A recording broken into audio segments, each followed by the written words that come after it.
virtually. There we go. Thank you. It is.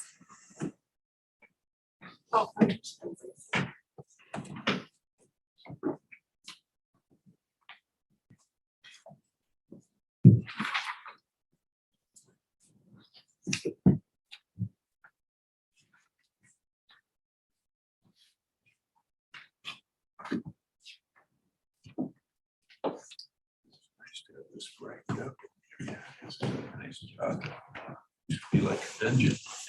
Yeah.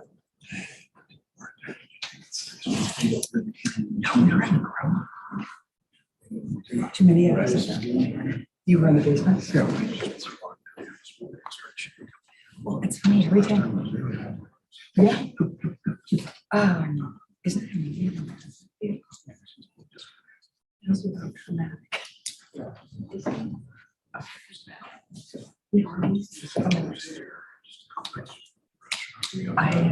So I took the Harvard class already. You know, back when it was like the gamekeeper. So now I'm over there all the time. Every time I walk in that building, I feel the same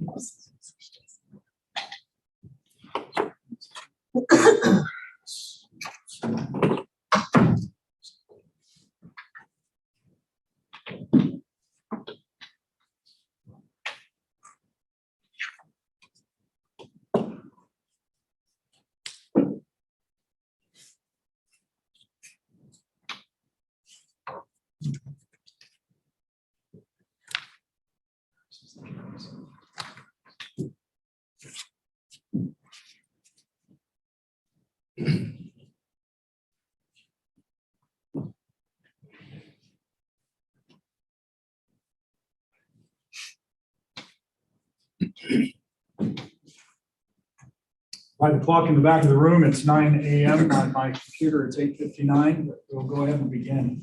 Welcome, General Wasden, to our interview session today. We're glad to have you before the council. The process will be that we give you some time for an opening statement, followed by questioning by the panel. And if any time is left in the half hour allotted, time for closing. So I'll be go ahead. Thank you, Mr. Chief Justice.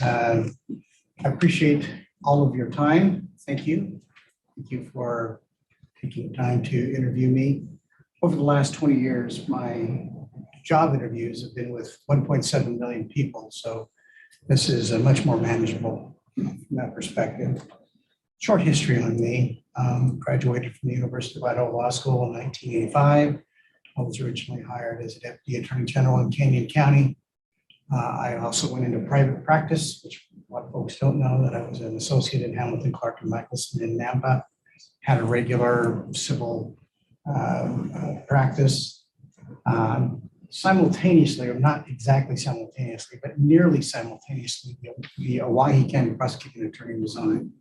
And I was then appointed as the prosecuting attorney in Owyhee County, so then maintained a private civil practice in Nampa while also being the Owyhee County prosecuting attorney. Got into a really ugly murder case. It was a murder of police informant. All kinds of strange things happen sometimes in those high profile cases. After I left office from Owyhee County, I was hired by Attorney General Jim Jones and assigned to the Idaho State Tax Commission, where I litigated tax cases, primarily property tax, but a variety of other kinds of cases as well. When I worked also for Attorney General Larry Echohawk, and then Attorney General Al Lance. And Attorney General Al Lance asked me to be his deputy chief of staff and then his chief of staff. So I managed the office of the Attorney General for about 6 years before I ran and was elected Attorney General. I've been the Attorney General for the last 20, except the last year. And I, during that time, maintained a private practice. Been pretty selective about what I choose to do. If I want to do it, I do. And if I don't want to do it, I don't. So I do have a broad experience. You probably have in your mind the question, why do you, at this stage of your career, want to be on the Supreme Court? And the answer is pretty simple. I believe that I still have something to give. What has defined my career is the rule of law. That is, call them as you see, laws and strikes, fair and square. What are the facts? What is the law? That determines the outcome. I believe that I still have the ability to do that. And that's what I would like to do on the court. That's my reason. I have a retirement with Percy. That's not the issue. The issue is, I believe I still have something to give. Thank you, sir. My question is about interaction among the 5 justices on the court. As you can well understand it, we're a deliberative body. There are 5 individual justices, but who, even though independent, must come together, interact, kind of collaborate, if you will, even though sometimes we don't all 5 agree. You've been the head of an agency of hundreds of attorneys. You've been an executive issuing directives on your own. And so this could be seen as a change from that. I'd like you to address how you see yourself interacting in that group setting of leaders, and in addition to address some of the comments that were made in this process about you being more of a politician than a lawyer. How do you see yourself disabusing the public of that concern and truly becoming an unbiased, impartial arbiter as a justice? First of all, with regard to interaction with 4 other justices on a court, being an attorney general doesn't mean that you just sit and issue orders. You have to collaborate with other attorneys general around the country. There are 56, actually 50 states, the District of Columbia, and 5 territories. And so it isn't that you just decide on your own on every issue. So you have to work with people who have different political views, different backgrounds.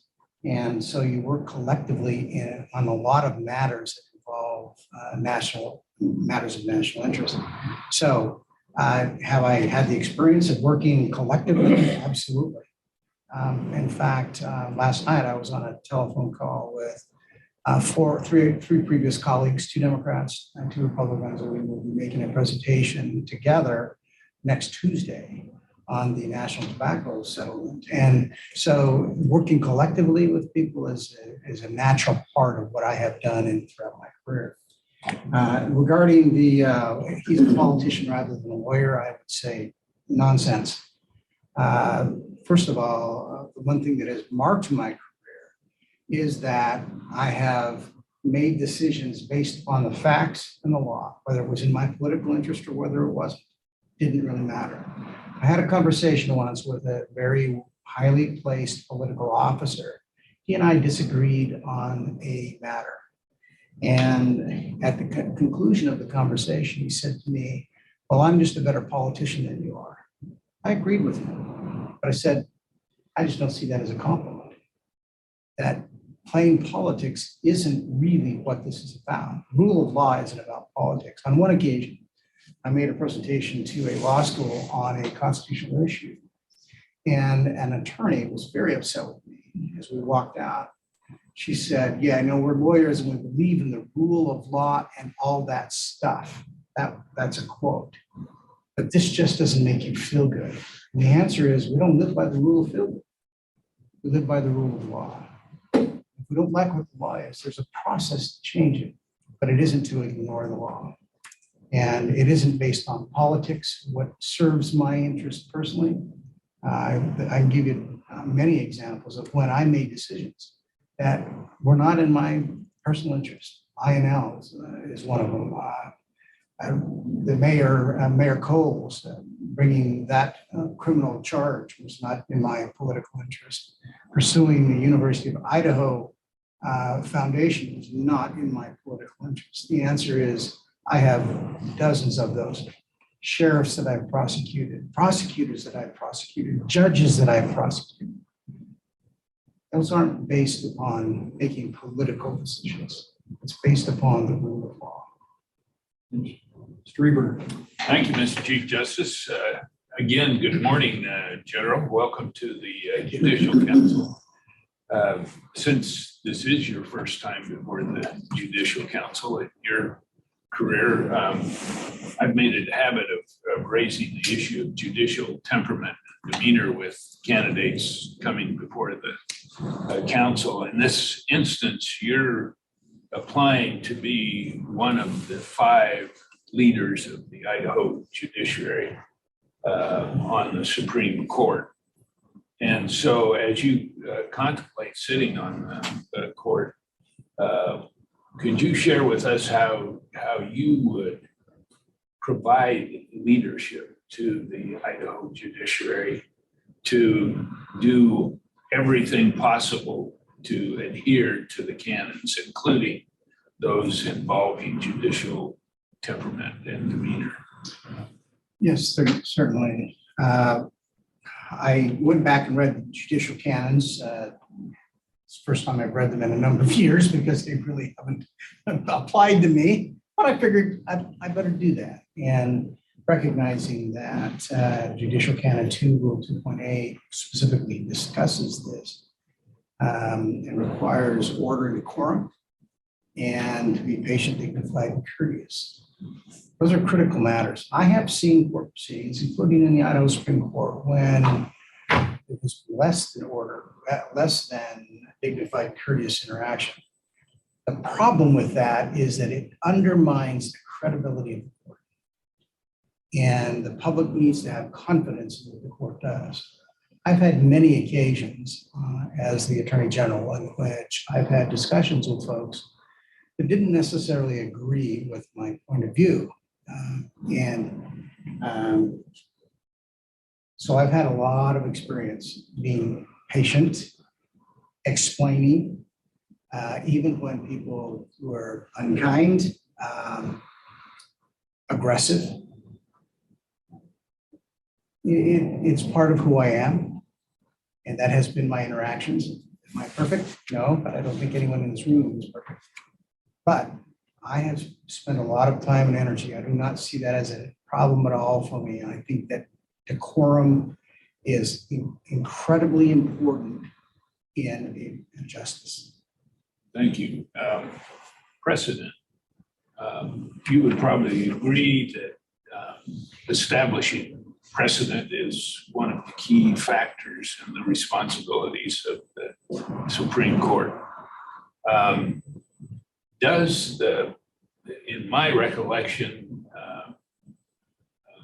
there have been Attorney Generals Jim Jones, Wayne Kidwell, and Alan Shepard in my period of recollection who have served on the Supreme Court, having been Attorney Generals. Do you think that precedent would address some of the critics who say the Supreme Court should not be occupied by those who sought partisan elective office? I took a look at the constitutional provisions concerning appointment of justices, and our system doesn't contemplate a partisan approach to the selection of justice. In fact, what it says is that they're elected. That is, anybody who meets the minimum qualifications. The fact that you've held an elective office does not disqualify you from being on the court.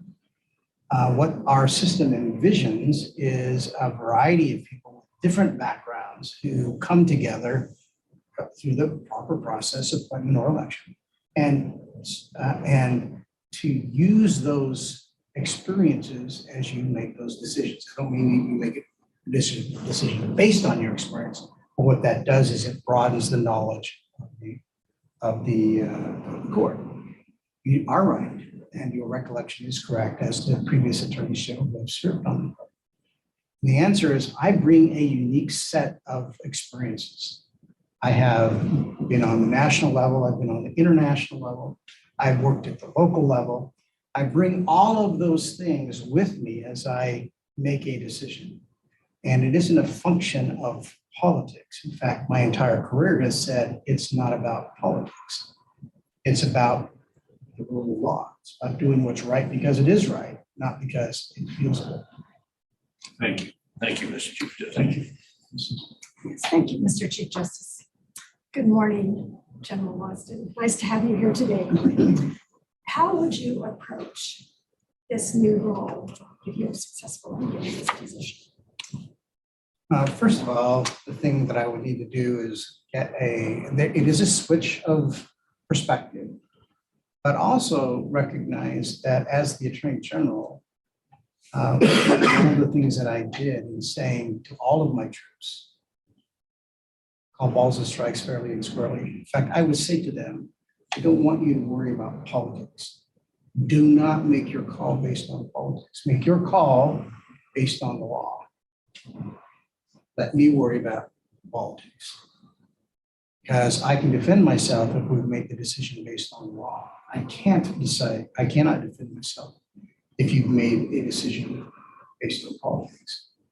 And so in that regard, I'm well suited to the responsibility of a justice in making the call based on law. It does require a shift of perspective.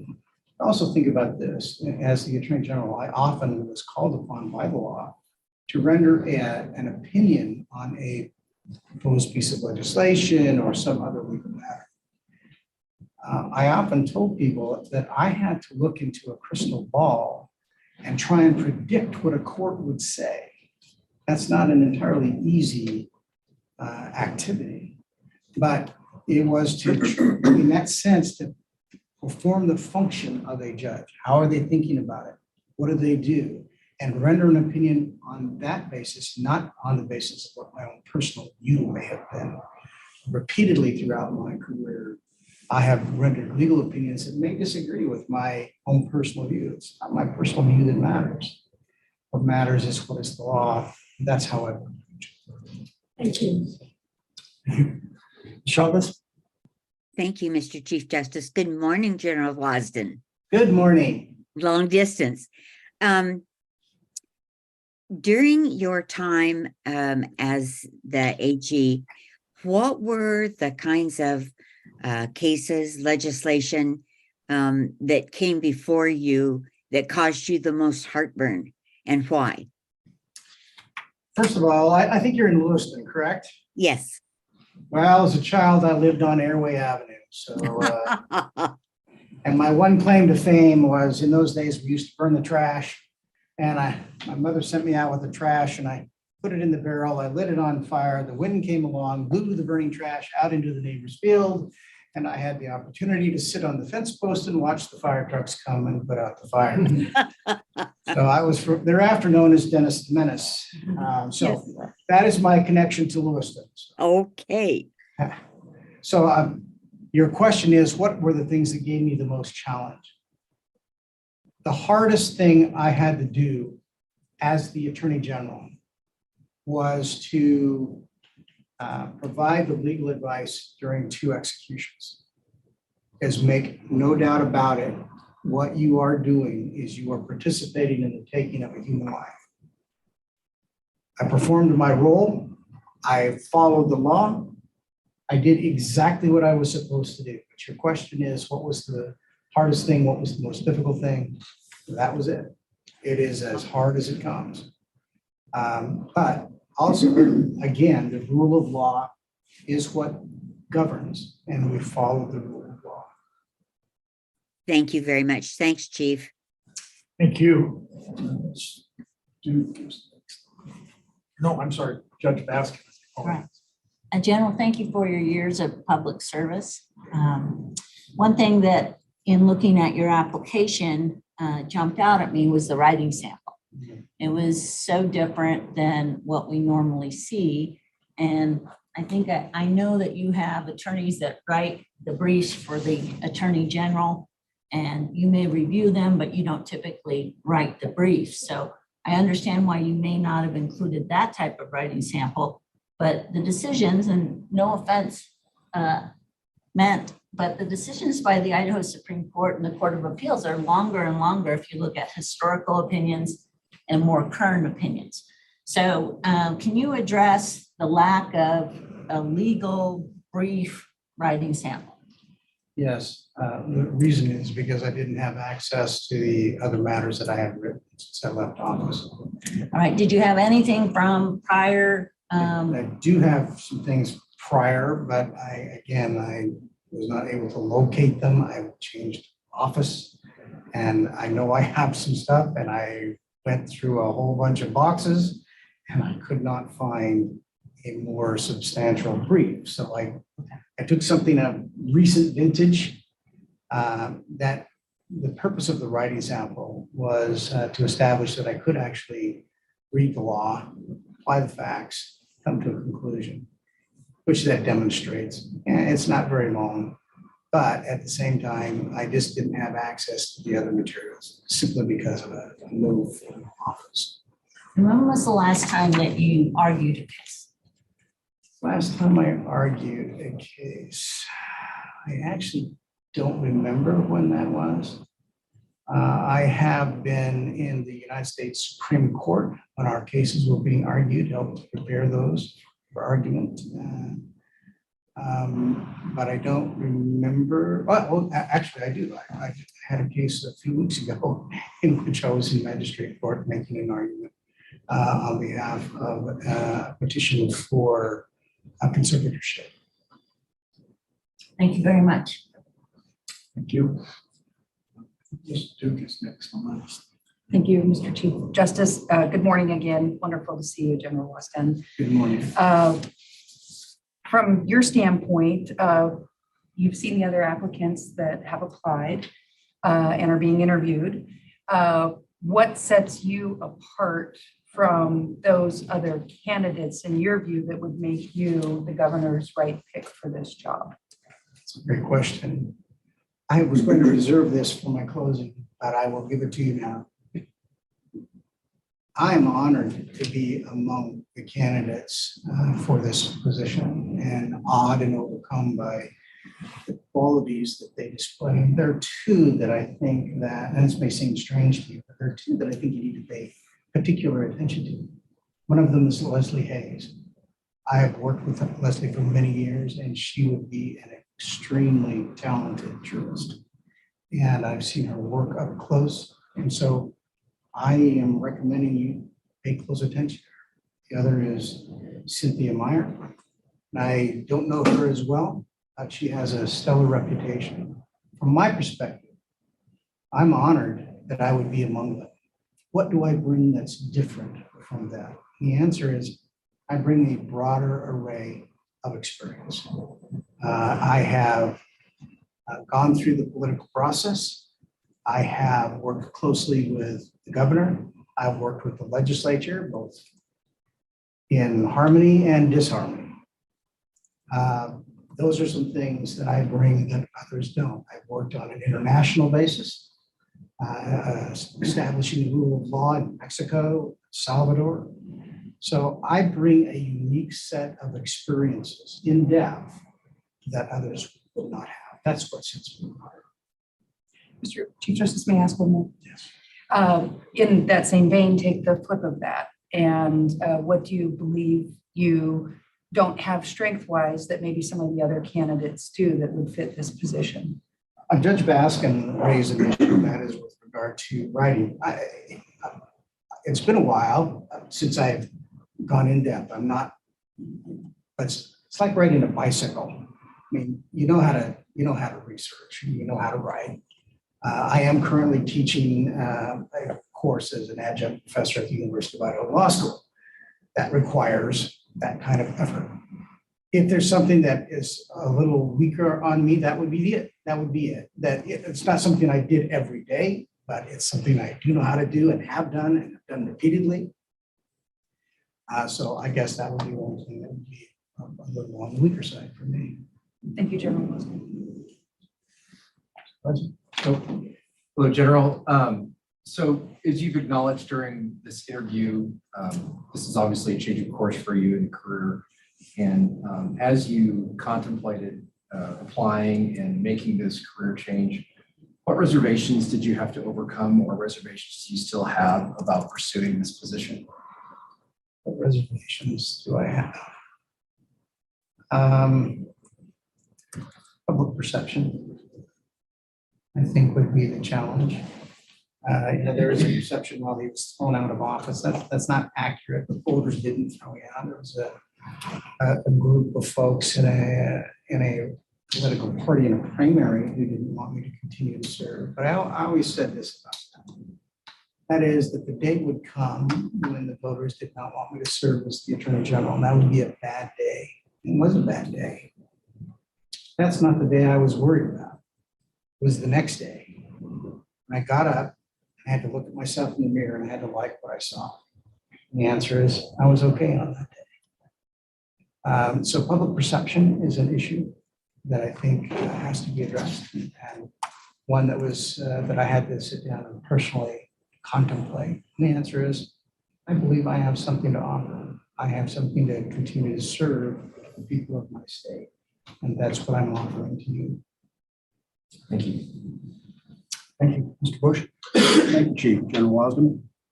My question is going to be a little more, I don't know whether it's direct is the right word, but it's more in line with why I think I'm on the council, which is based on my litigation practice.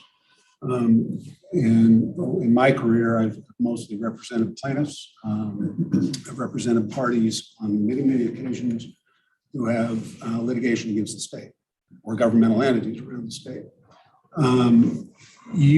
Your career has been advancing state interests. And so when we talk about perception, or we talk about an appearance of bias or impartiality, how do you address the question that if I'm a litigant who has actions against a governmental entity and you're on the Supreme Court, can those litigants feel like they're going to get a fair shot? The answer is absolutely. As a lawyer, the fact that you advance your client's interest doesn't mean that that's what you personally do. I've had to sit next to a client and say, I hope you brought your toothbrush because one of us is going to jail today. It's not going to be me. So I've had that experience. I've had the experience of sitting with a client in a child custody matter that's less than pleasant, and recognizing that they're probably going to be on the losing end. So the entirety of my career has not been advancing governmental interests.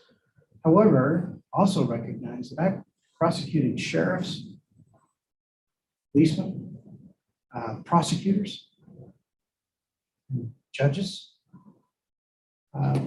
So I have had a variety of experiences. I went into a room one time, and this was years ago, but there were 3 prosecutors in the room that I was prosecuting. The answer is he just looking at the governmental interest? The answer is no, it's the rule of law. Thank you. Thank you, Chief. Thank you. Judge, good morning again, General Wasden. I want to ask you a little bit about Canon 3. It encourages judges to engage in extrajudicial activities that concern the law and also extrajudicial activities related to more civic-minded things that don't include the law. How do you think that applies to a Supreme Court justice? Let's face it. And you still have an obligation to engage in civic responsibilities. I think you have to be very circumspect about what you do because you are the head of the entire judicial branch of government, which, by the way, is part of the state of Idaho, and that you have to I'm going to use the word separate yourself from a lot of the other things that are going on, particularly political things. But you also have an obligation to entreat the community kindly. So I think on its face it applies, and that's how I'll apply it, but with circumspection. Any follow-up? Appears there aren't any additional questions. It looks like you have about 3 minutes. All right. To all of you, thank you. I appreciate your time. I appreciated our conversation. I've known most of you for a long time, and all of you by reputation. I certainly hope that my efforts as a public servant are recognized. And what I have done is I've called balls and strikes fairly and squarely. I have made the hard calls. For example, I made a call not to join Texas in challenging the 2020 election. In 3 days, I received 30,000 negative phone calls, crashed the state phone system. I have a phone at home that I no longer answer because of the viciousness of the messages left on that line. So I don't use my own phone. I don't answer those messages. I listen to them later and delete. I tell you that because you need to know about me, that I'm willing to pay the price to do what is right, to follow the law, to impose the rule of law, rather than my own political view. I have a unique set of experiences to bring to bear in this position. I think that that helps broaden the knowledge and understanding of the court, and it also helps the quality of decisions that get made. I do not take my presence here for granted. And I'm grateful to all of you. I do ask for your support in my nomination. Thank you very much. Thank you.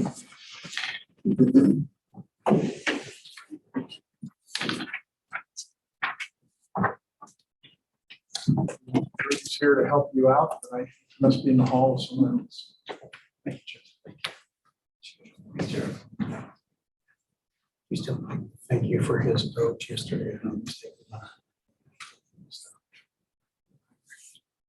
So nice to see you again, Phil. Good to see you.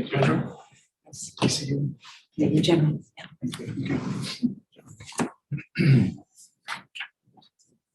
How are you doing? All right, I'm getting my stuff out of here. I'm gonna go talk to the Indonesian delegation right now and then teach my law school class.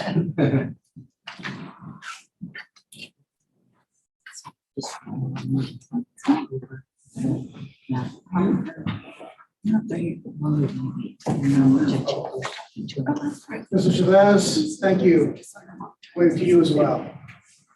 Thank you. Yeah.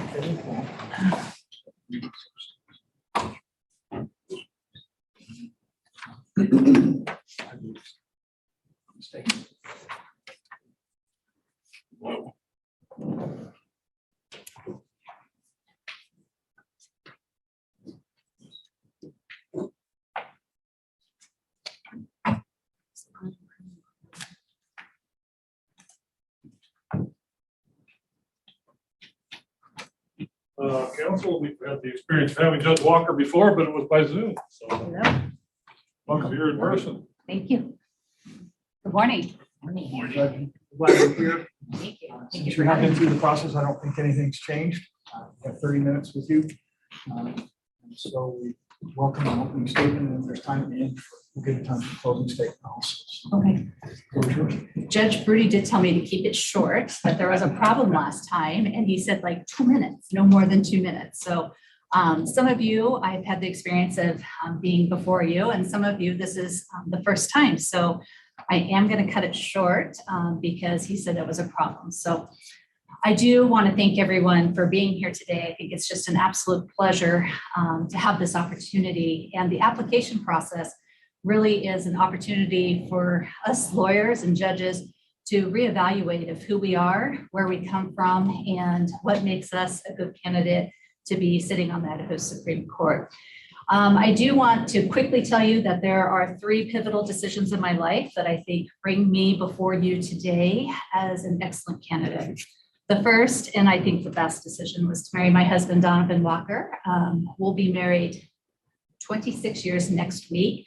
We have 4 wonderful children. They are very active in the community, which they keep us young and they keep us busy and entertained, I think, is for the best part. So the second decision was moving from North Idaho to Boise. And I think that's critical for you to understand that I lived for a number of years in Kootenai County. I started out living in Spirit Lake, Idaho, which is about 40 miles outside of Coeur d'Alene, and it has a population of about 2,000 people. And so I certainly got to experience that type of community, which is very different than Boise. And then my husband and I settled in Post Falls, and we lived there for a number of years, and we had our own practice over in Spokane, Washington. Ran our practice for a number of years, and then he had the opportunity to clerk for Justice Eisman. And so we decided that Boise would be a better place to raise our children. We had not had children at that point in time, but I was pregnant with our first, her name's Justice. And we came down and decided to start over. Justice Burdick gave me the opportunity to clerk for him. And it was a pleasure. It also allowed me to learn about Idaho law on a totally different level. I had done some appellate work in Washington, and so it allowed me to get exposed to the nuances of appellate law from a different perspective than what I was accustomed to, because I was a trial lawyer. And then that opened the doors for me to work in the State Appellate Public Defender's Office for the next 9 years, where I had the opportunity to argue appeals to the Supreme Court and the Court of Appeals. I also had a full caseload and was assigned as an administrator, where I looked at all cases across the state from all the district judges, convictions that people appealed, and identified issues for our younger attorneys, and would assign them cases based on their experience and their qualifications and then their caseload. Then the final decision that brings me before you today is I decided to apply for an Ada County magistrate position in the family law position. I had had family law trial experience. It has been an honor and a blessing to be a magistrate. I think it is the best job that I have ever had. It's certainly enjoyable. It's not a job that I'm like wanting to leave. There are some benefits to that position. It is challenging academically. That I think that there's always a law school question. It requires a lot of research, a lot of writing. I do my own written decisions. You had an example of one. It exposes me to all different types of law. It exposes me to business law, corporations, LLCs, stocks, pensions, retirements, veterans issues, military issues. And I think it's just such a broad range of legal issues. It really is quite kind of exciting. One of my colleagues will have a question, and we kind of, what I call nerd out and kind of research, this is what you could do or that do. And so I'm a mentor to the colleagues on the floor, and we seem to all work together well. As part of that position, about 5 years ago, the Supreme Court appointed me to the chair of the Children and Family Courts Committee, which is a committee that is designed by the legislature to case coordination and for domestic violence. And I'm the chair of that, been the chair of it for 5 years. It allows me to understand the uniqueness across the state of Idaho and each district, their problems that they have, and try to have some uniformity across the state. And because of my leadership skills and my experience, and because of my work ethic, I think I would be a great candidate to be sitting and serving the citizens of Idaho in this great state by being appointed to the Idaho Supreme Court. Thank you, Justice Bevan. Thank you very much. As you well understand, the court is a deliberative body of 5 individuals, though independent, who must come together and collaborate, whether it be making administrative decisions about mandates during COVID, or whether it's in terms of other administrative obligations of the court, or whether it's involving the latest decision that we have to resolve. It's been argued to us. So you have referenced in your application your ability to collaborate, and as an individual asset, I think that's critical.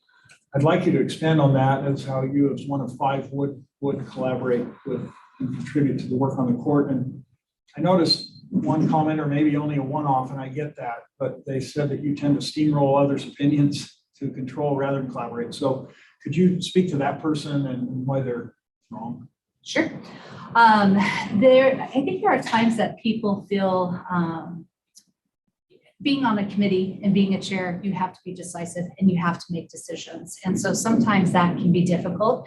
One of the things that we had before us on the committee was whether or not we should do this new ADR, alternative dispute resolution program, and a rule that was submitted to the Supreme Court.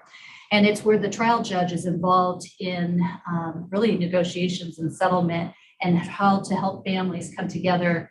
And there were a lot of judges that were very opposed to that. They were very concerned that why would a sitting judge sit down with a family and with an attorney mediator and a mental health person. And we had been trying it out in Ada County for about 2 years. It was very successful. People were very happy with it, but we certainly had a few judges that were very opposed to it, did not think it was a good idea. And I certainly go forward by vote, and I am not a voting member on the Children and Family Courts Committee.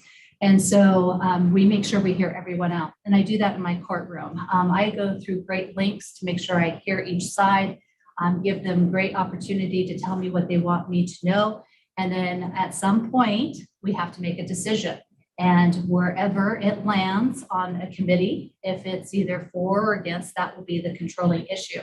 The Supreme Court is in a unique position because you have 5 authors in an opinion, and you try to get everyone together. I know that when I clerked for Justice Burdick, one of his things is that he didn't want the Idaho Supreme Court to look like the US Supreme Court and to have fractured decisions and to have 9 different authors. He wanted to have a clear indication of what Idaho law is, and I think that's very important. And so there has to be collaboration so that the citizens know what the law is, they can rely on it, and they can predict outcomes. And so I think it's very important to collaborate. And sometimes you can be vocal and very opinionated about how you think something should go, but at some point there has to be some compromise. And I think I do that very well throughout my career. Thank you very much. Thank you, Mr. Chief Justice. Welcome back to the Judicial Council, Judge. It's been a little over 2 years. Glad to have you back. You might recall we talked about judicial temperament and demeanor when you were here before. You have applied again to be one of the top 5 jurists in the state of Idaho. So when it comes to judicial temperament and demeanor, and in fact, all of the canons, those 5 justices provide leadership for all of the judiciary. Would you share how you would go about providing leadership so that the Idaho judiciary continues to do the best possible job of adhering to our canons and enhancing the credibility of judiciary in Idaho? I think temperament is so important. And as this council probably knows, it's the #1 complaint that you get, that, the judge didn't listen to me, they cut me off, they hollered at me. You're not going to see that from me. I go out of my way. For 9 years, I'm the biggest emotionally charged docket that you can have. Sometimes it's like having teenagers in front of you where they're throwing fits and they're screaming. The marshals that we have in the courtroom, I try to tell them, let's not escalate the situation. Let's calm it down. Let's hear them out. I try to be quiet until they're done telling me everything they want me to know and then make a decision. In 9 years, I really have not seen any complaints about my temperament and that people haven't been heard. I think that's kind of surprising in the area of law that I practice. Additionally, I think as the chair of the CFCC, people have been, they tell me that they feel that they're heard, that they have every opportunity to tell me what they like or don't like about different policy things, and that I don't just come in with an agenda and ready to, this is how we're going to run things. Regarding my temperament with the justices that exist, I think all of my skills would complement the skills that the existing justices have. And I would have the ability to unite some of our judiciary. We have about 101 magistrates that when I was before you before, we really felt like we weren't heard.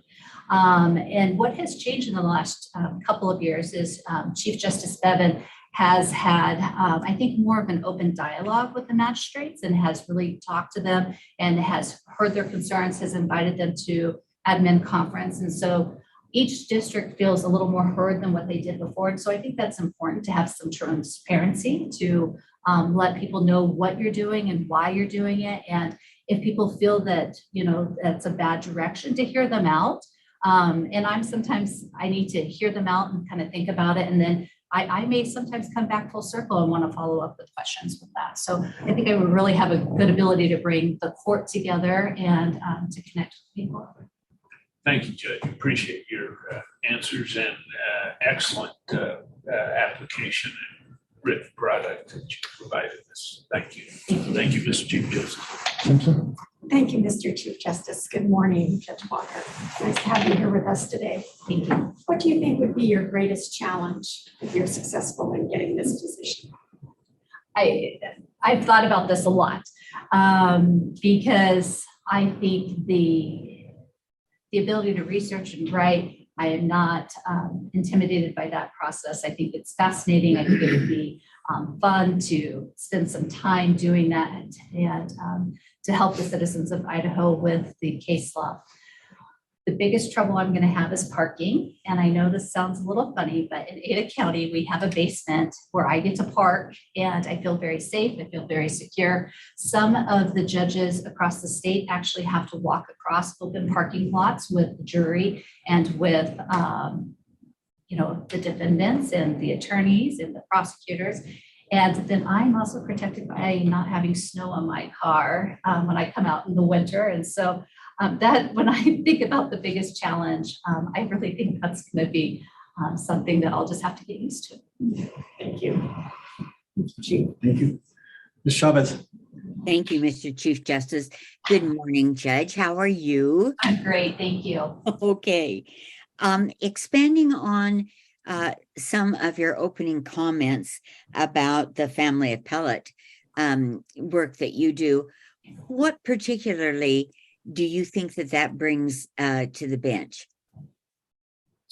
So in my role as a family law magistrate judge, I have to write my own decisions. I have to listen to the evidence. I do not have the luxury of a jury telling me whether or not someone is guilty or whether or not a personal injury lawsuit has been, proved. I have to listen to each one of those facts, and I have to articulate and make a finding what the facts are of the case and then apply those to the law. So the written sample that you received from me is something that I personally wrote. It's complex. There was a real estate transaction out of Colorado, a Colorado business.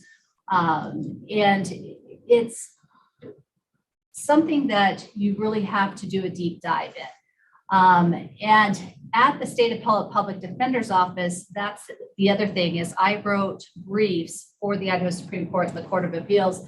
I didn't have the luxury of a law clerk. I, created what the issues were from the transcript and the record and make an argument to the court of why I thought something was committed in error. So I think that's what I bring to the court is experience of 9 years of doing appellate work, and then now as 9 years as a family law magistrate writing my own decisions. Thank you so much. Thank you, Chief. Thank you. Judge, ask. Judge Walker, always good to see you. And I too appreciate parking where I don't have to scrape my windows. In reading your application, I wasn't on the council the first time you applied. Judge, it looks like we may have lost our feed. At least. Okay, there, go ahead. I'm sorry to interrupt. Not a problem. I was impressed with how early you had an inclination that you wanted to be on the bench. And now you've been on the bench 9+ years. Tell me, from your last application to this application, what have you done to make yourself a better candidate, a stronger candidate to serve on the Supreme Court?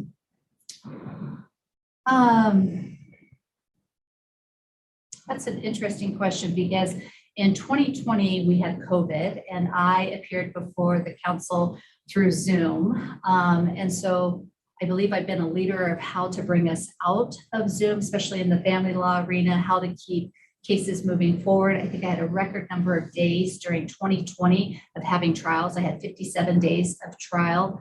And really my work ethic, I never stopped. When we had a month of downtime, and I think that's really what everyone had, is you kind of, from March 15th to about April 15th, no one knew what we were going to do.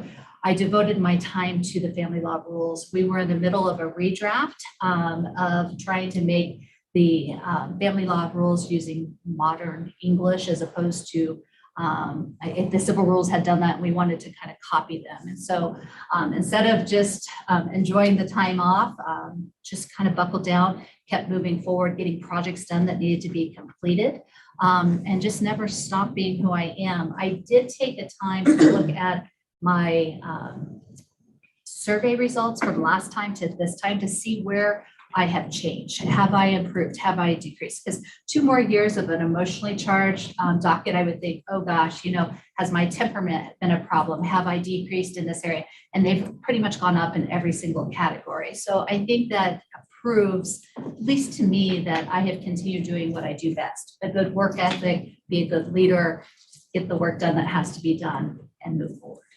Thank you very much. Thank you.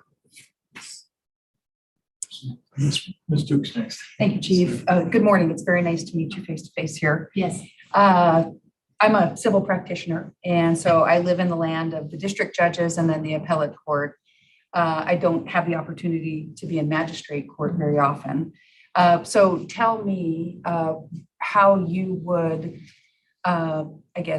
get yourself ready for the heavy caseloads that come with cases like the medical malpractice world that are very code and case law driven, along with a lot of the big commercial cases, those types of things. I think that people would be surprised about a family law magistrate. If you come into my chambers, I will oftentimes get exhibit books that are 3, 10-inch deep exhibit books from each side. And in family law, what a lot of people do is do what we call a document dump, and you submit everything that you think is important. Thank goodness the Supreme Court decided a case called Her v. Her that said, you better point it out to us. It's not my job to fish through your record. In other states, a family law judge position is a district judge position. Where I practice in Washington, that's the type of work we do. We have multi-million dollars of assets that we have to divide. I'm not limited by the $10,000 in controversy like other civil magistrates. And so I'm used to the big numbers. I'm used to the complicated issues. I can tell you that when I did work for Bevan law offices, Maxey law offices in Spokane, they did medical malpractice, personal injury, Social Security work. It is nothing different than what I do in my family law practice. There are big issues.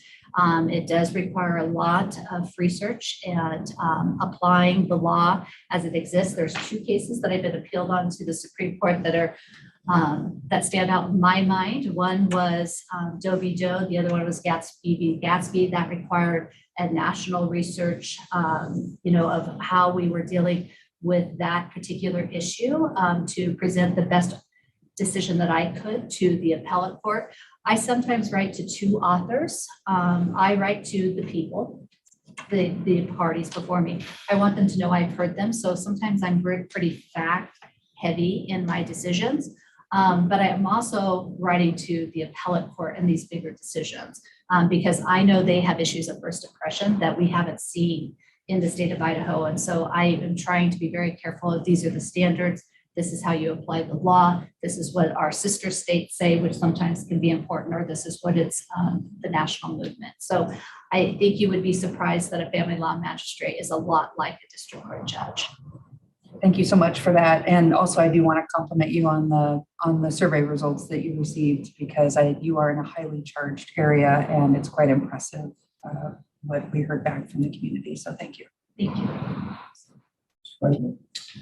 Thank you, Judge. It's nice to meet you.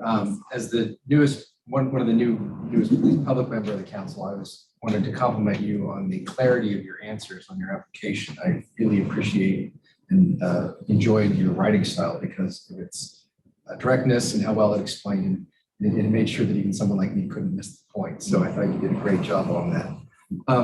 Since this is my first time having an opportunity to meet you and discuss since I was not involved last time around, I was curious as you think about making this shift from magistrate judge to the Supreme Court, you clearly have the respect of your peers and the court is one that people hold in high regard.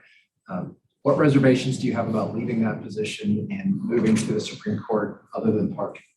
Yeah, I actually really do love my job. I think being a magistrate judge in the family law area is a calling it's not just a job. I don't go check in, 9 to 5. I'm there on weekends. I work from home.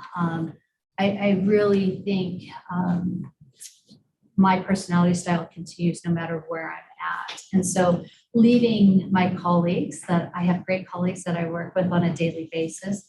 I mentor them. My door is an open door policy. If you would come over to the courthouse and come into my chambers, it's constantly help me with this, help me with that, or I'm in court. There's not a lot of downtime for me to do the other things that I have to get done, such as committee work, which is very important. It's very important to the Supreme Court. This job isn't just writing decisions, and I'm keenly aware that there are about 3 decisions a month.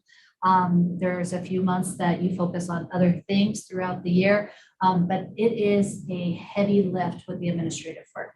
And I believe that watching Justice Burdick and watching the court and working with them through the chair position, that is a skill set that I really could bring to the court, is my administrative desire to help the court. I did not put in for the Court of Appeals because I think it's a very important court. It's a criminal court, but I don't think it has the administrative touch that the Supreme Court does. I know some of the judges on the Court of Appeals are in charge of rule committees and other things, and they're very involved. But this is really where my skill set could benefit the judiciary and the citizens of Idaho.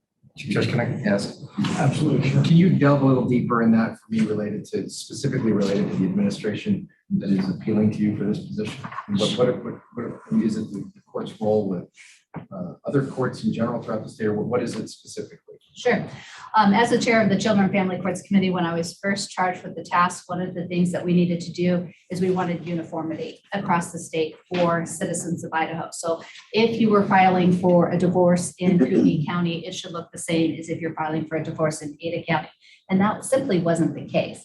And so we needed to evaluate some uniformity. We needed to put some policy forward. We needed to put some rules forward so that things looked similar. And so we worked very close to the AOC that I work with Sarah Amundsen. She's the administrative of the director of the courts.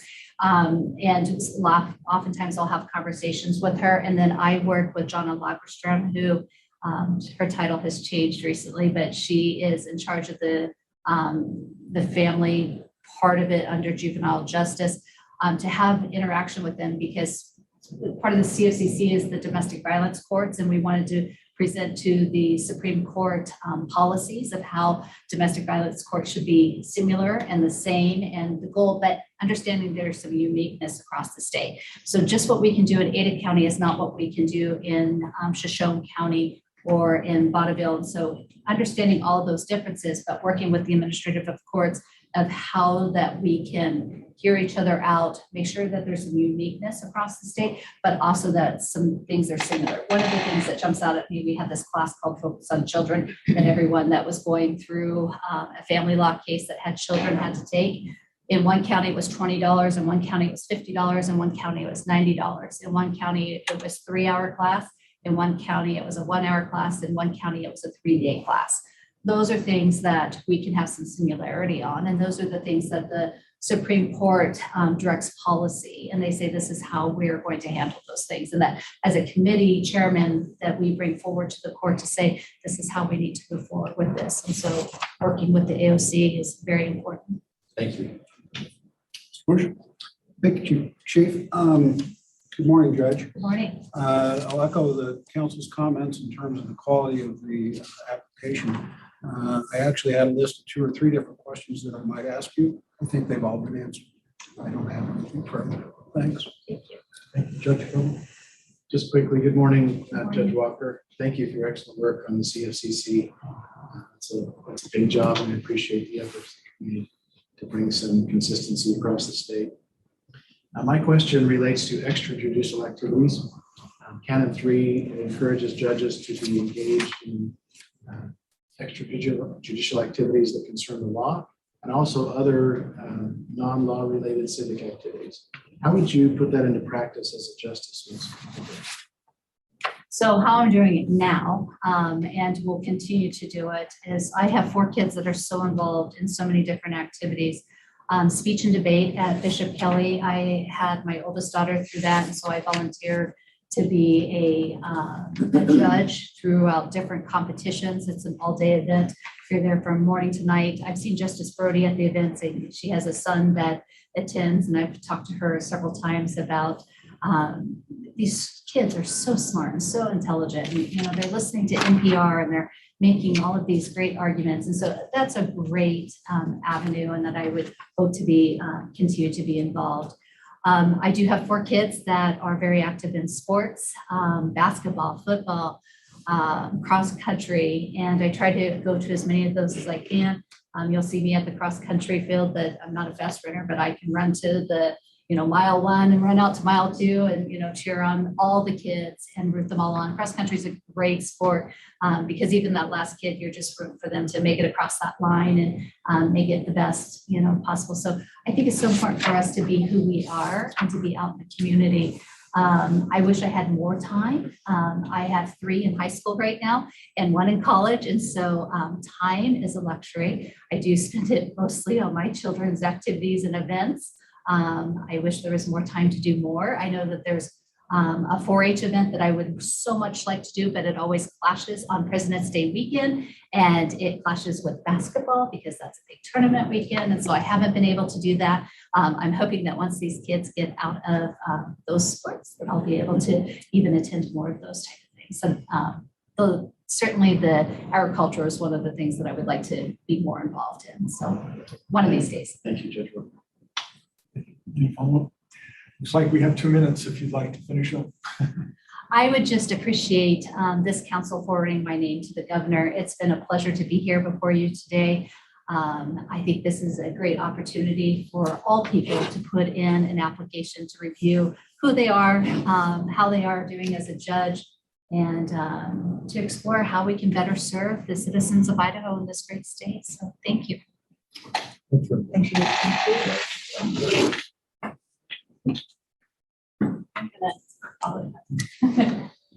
you. I always appreciate it when the appellate court. Thank you. Thank you. Nice. Thank you. Well done. Thank you. Judge, thank you. Thank you. Thank you. Thank you. Thank you, Judge.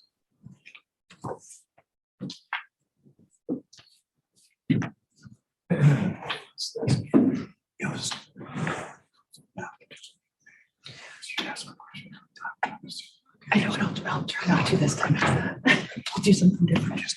Oh, that's important. It is hard, you know. It's nice. Yeah. Doesn't always happen. Right. Yeah.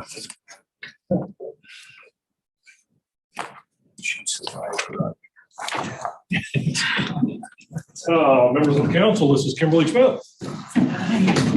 Morning. Morning. Morning. Morning. Morning. Welcome. Thank Well, we did. Just a moment, we'll try to get one of our members who's appearing on Zoom and hopefully get her back shortly. Okay.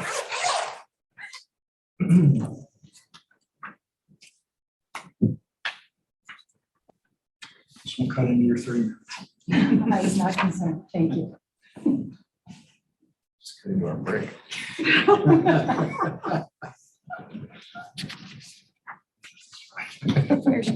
Here we are. Okay, Ms. Chavez is back with us. We welcome you to the council today. Glad you're here. We've reviewed your materials and welcome this opportunity to engage with you for 30 minutes about why you want to be on the Idaho Supreme Court. We'll give you some time for an opening statement. We'll each potentially ask you questions unless they get answered in the course of questioning by all of us, and then give you time for summation at the end if there is time. You may proceed. Thank you. Good morning, Chief Justice, members of the council. Thank you for having me here today. I applied for this position because I seek to serve. As an advocate, I serve my clients' interests, and that has been a worthy and fulfilling profession. But I believe I have more to offer to the state of Idaho. I am proud to call Idaho my home. It represents the values of limited government, personal freedoms, and individual achievement that I have always held dear. I feel fiercely protective of these values. and I can't think of a better way to defend them than as a Supreme Court justice. I believe I have much to offer the Supreme Court. I bring diversity of experience. I have served the people of Idaho as a public defender, as a prosecutor, as a trial attorney, and as an appellate advocate. I have a wide breadth of civil experience, from managing the city of Boise's litigation team to executing the city's transactional work.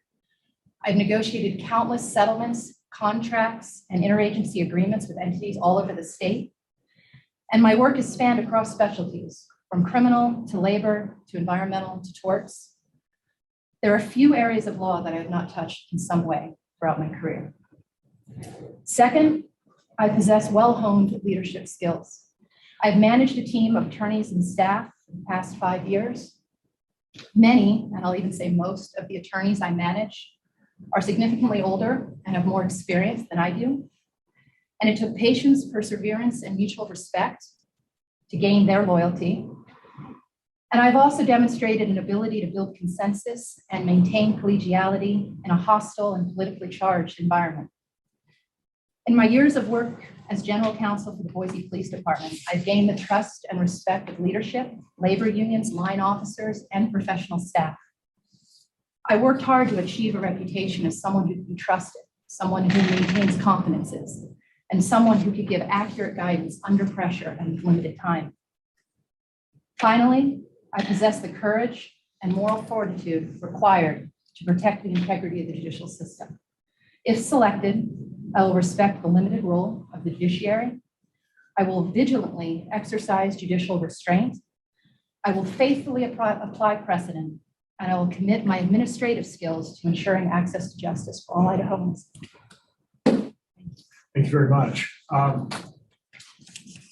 As you can well understand, the Supreme Court's a deliberative body of 5, which is somewhat unique, although I'm sure in your history that you've experienced the need to collaborate with others coming to good decisions, whether those be based on the rule of law, a law issue in a case, or whether it's an administrative question, policy for the courts of Idaho.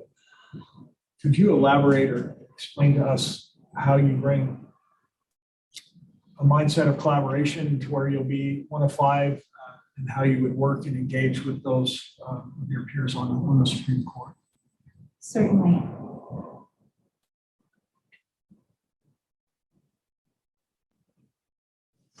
I think, well, leadership has certainly played a part throughout my career, but never so much so than it has at my time in the city. I quickly rose into a leadership position, and I did that with no prior leadership experience. There was a little bit of a battlefield promotion, so to speak. But I took it very seriously, and I tried to educate myself, not only through training, but in seeking out mentors who could help me grow as a leader. I think that the ability to listen is certainly underrated. Folks who tend to be really good leaders often tend to struggle with listening, because I think there's this desire to execute, to make decisions, to take control, especially when it feels like a situation is unraveling. And I've learned over the years that people, and especially attorneys, think very differently, and they come with different personality traits that allow them to see nuances that I can often miss. And I try in my communications to reserve my opinion for last, to listen first, and to really listen, not just listen and then think about what I'm going to say next, but to truly listen. And I think that more than anything demonstrates respect for your colleagues and helps build consensus, because when people feel heard, they feel respected. And when they feel respected, you can truly drill into the differences that you have. My time at the Boise Police Department, I almost feel I've been more of a diplomat than an advocate, because there are so many different interests and factions and people coming at issues with different goals. And taking the time to understand why someone is taking a certain position. Why are they so emotional? Why are they digging their heels in? Why is this so important to them? I think if you take the time to do that, you can learn how to speak their language and how to and how to collaborate. So I would say over the past 5 years, I have through fire developed those skills because I've had to. Without doing that, I would be completely ineffective in my current job. Thank you, Mr. Chief Justice. Good morning. Thank you. Welcome to the council. This is your first time. It is. One of the questions I have posed to candidates over the years involves judicial temperament and demeanor. Because when the council is not interviewing candidates like yourself, we're dealing with the complaints from the public about the Idaho judiciary and principles. So, but in this case, your first appearance before the council is applying for a Supreme Court decision that one of the 5 top leaders of the Idaho judiciary. So I'm interested in your attitude about judicial temperament and demeanor, but also how, as a Supreme Court justice, you would provide leadership in not just that area, but all areas of adhering to the canons with the Idaho judiciary.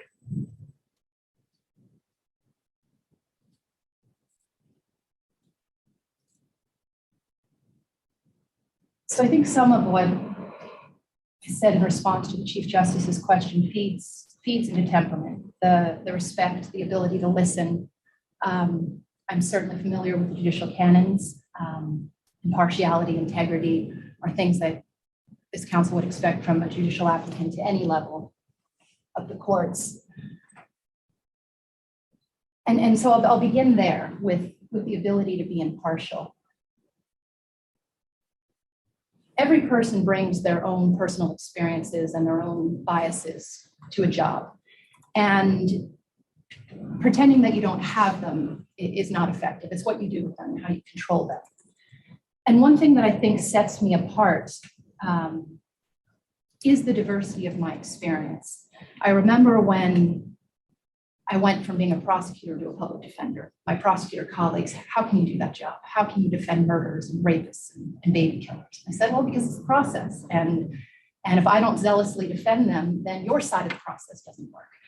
And then when I switched back to being a prosecutor, I had public defenders call me a fascist and tell me I was setting up debtors' prisons because I was trying to collect fees or whatnot. And I saw the emotion that folks have about their chosen sides.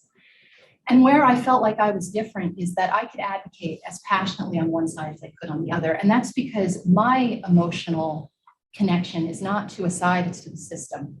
And I felt like regardless of what side I was on, I was protecting that system. And so I think bringing that impartiality to the court, the ability not just to commit to being impartial and to seeing both sides, but to have actually demonstrated in my career that impartiality. I think that is key.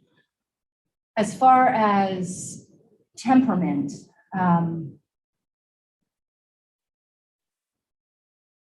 I'll speak to the 3rd and 4th canon, which really talk about your personal affairs, your political activities, sort of your extrajudicial activities. I know, surprising for someone my age, I never had social media.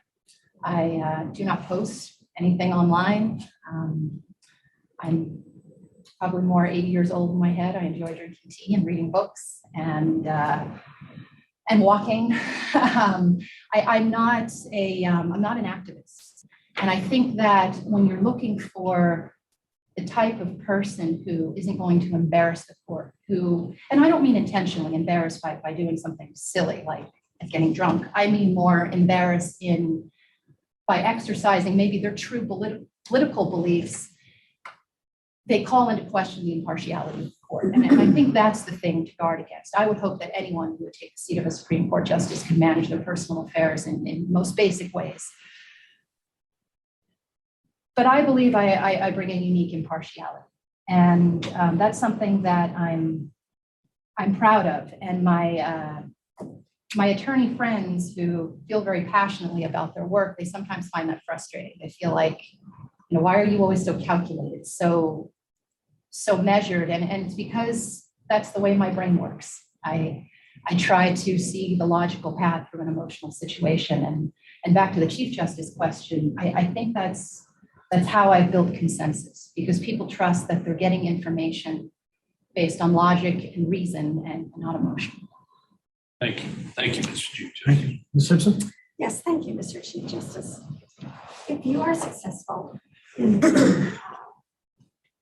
nominated for this position, how would you approach the job? Certainly with humility. It is a weighty thing to be a member of such a high court. Frankly, it's a weighty thing to be a judge at all, but to be on the highest court in the state most certainly is. I think as the newest member of the court, regardless of what experience that this person would bring to the table, I would seek to understand my colleagues and to learn from them. I certainly have confidence in my own opinions. I would be able to hold my ground if needed, but one thing that I think sets Idaho's judiciary apart is the natural collegiality that I see in the court's written opinions, in their questions when I've appeared in front of the Court of Appeals specifically, and the way they direct their questions. And having began my practice in California, that's not the norm, I don't think. I think Idaho is unique that way, that there is such a desire for collaboration. And that's something that if I were selected, I would prioritize. Your question makes me think of a Ninth Circuit judge, Carlos Bea. He came and spoke at our law school, and he's known as a politically conservative judge on the Ninth Circuit. And he was asked, what is it like to be a Ninth Circuit judge? And his answer was, well, I get up in the morning and I walk my dog and I eat my breakfast, kiss my wife, I go to work, I sit down and I write a dissent. And that kind of stuck with me. And I know that's lawyer humor, but I think his point was that he so often is writing dissents. He's so often apart from his brethren. And I don't see that in the Idaho courts. I think that a court should only disagree, members of a court should only disagree if they absolutely have to. If there's a fundamental difference of principle that they believe that they have to stand for. And members of the court should not quibble over minor differences and nuances, because not only does that make the court less effective, but it reduces the public's faith in their court. The court should be as predictable as possible. It should be as consistent as possible. And those are the values that a unified and collaborative court can bring to the Idaho people. Thank you. Thank you, Chief. We'll go to Ms. Chavez, who's on Zoom with us. Thank you, Mr. Chief Justice. Good morning.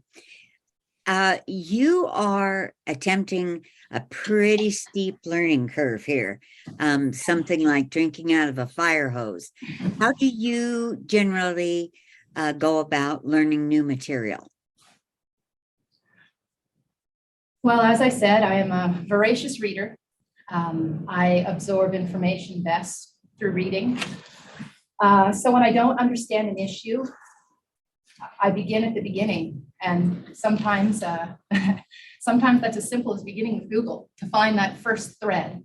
And then obviously from there, you follow the legal threads through binding precedent, through persuasive opinions. I like to do my own research first so that I at least have a sense of what it is that I'm trying to understand. From there, I like to seek out the opinions of my colleagues, especially if I have colleagues who are more knowledgeable in that area of law, but even if they're not, just to spin ideas around and have those discussions. So often I've thought I understood something, or I've thought that a certain way was obvious, only to be presented with information or with someone else's perspective that made me question and rethink it. So I think in the beginning, no one wants a colleague who bounces into their office at the first second and asks, tell me about this. You want to be responsible for your own knowledge, but I do think being a member of a judicial brethren, whether it's the Idaho Supreme Court level or at the Court of Appeals level, you're not an island.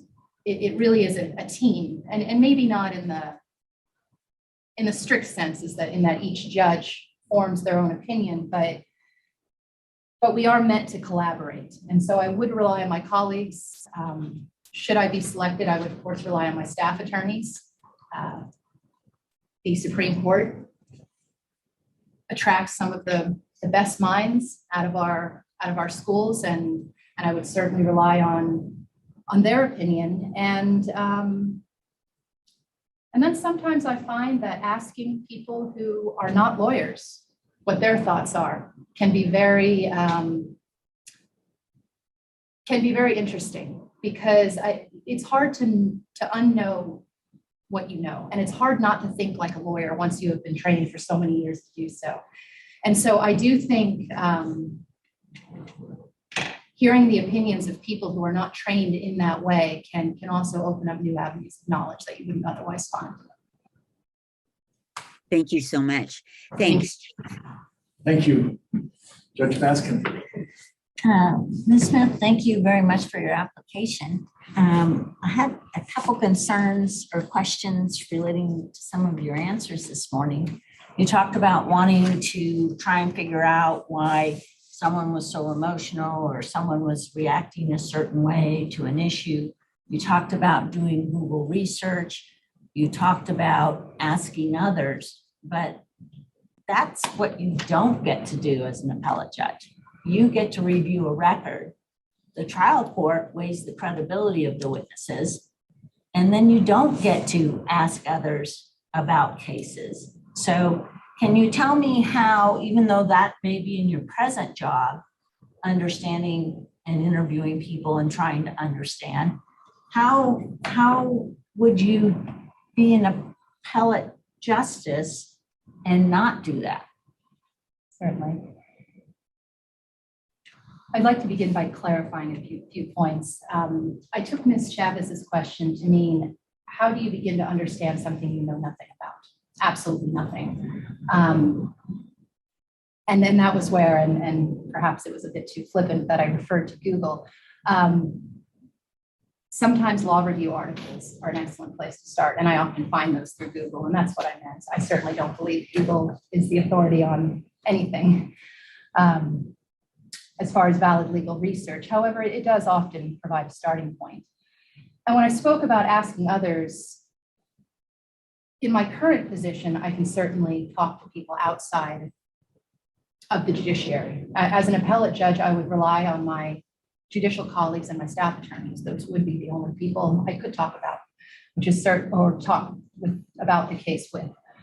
And that's certainly an isolating, I imagine that's isolating.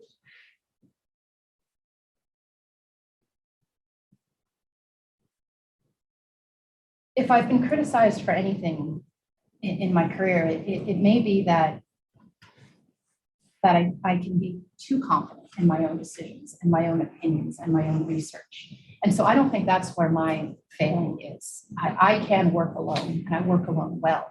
What I've been working toward in the last several years is to work better with others and to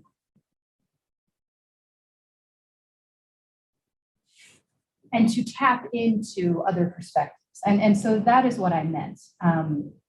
I certainly have no concerns about doing deep legal research of withholding bias and opinion until all issues have been litigated, until all briefs have been read, until all arguments have been presented, because I do believe confirmation bias. I do believe that that we all suffer from confirmation bias. And as a judge, I think you have to guard against that more so than others. Because if you've already made up your mind, even a little bit, everything you hear, you will selectively hear what you want to hear. And so I'm certainly committed to doing that. And I think that if I do that, I can be effective. Thank you very much. Thank you, Chief. Good morning. We're running short on time, so if you can answer this in a minute or less, that would be, I think, great, just so others can have the opportunity. You've reviewed the list of candidates that you're up against, and what do you believe sets you apart from them in a positive way, aside from the diversity of your practice? So I know you've emphasized that, but what else would set you apart?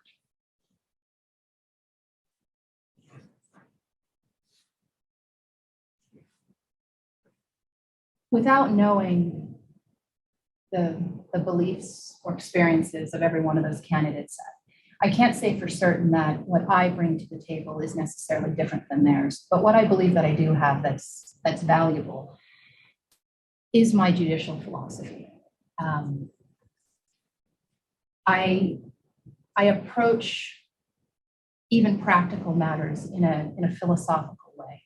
And in the end, my judicial philosophy begins and ends with the idea of judicial restraint. I am not an activist. I think that judicial activism has been responsible for every poor decision that has come out of the courts nationwide, really since the beginning.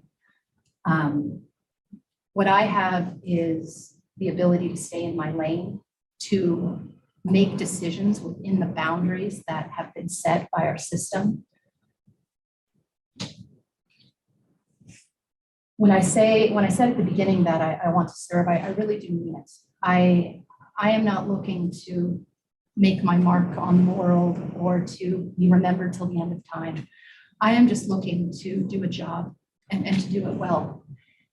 And I think that practicality, that humility, I do believe that sets me.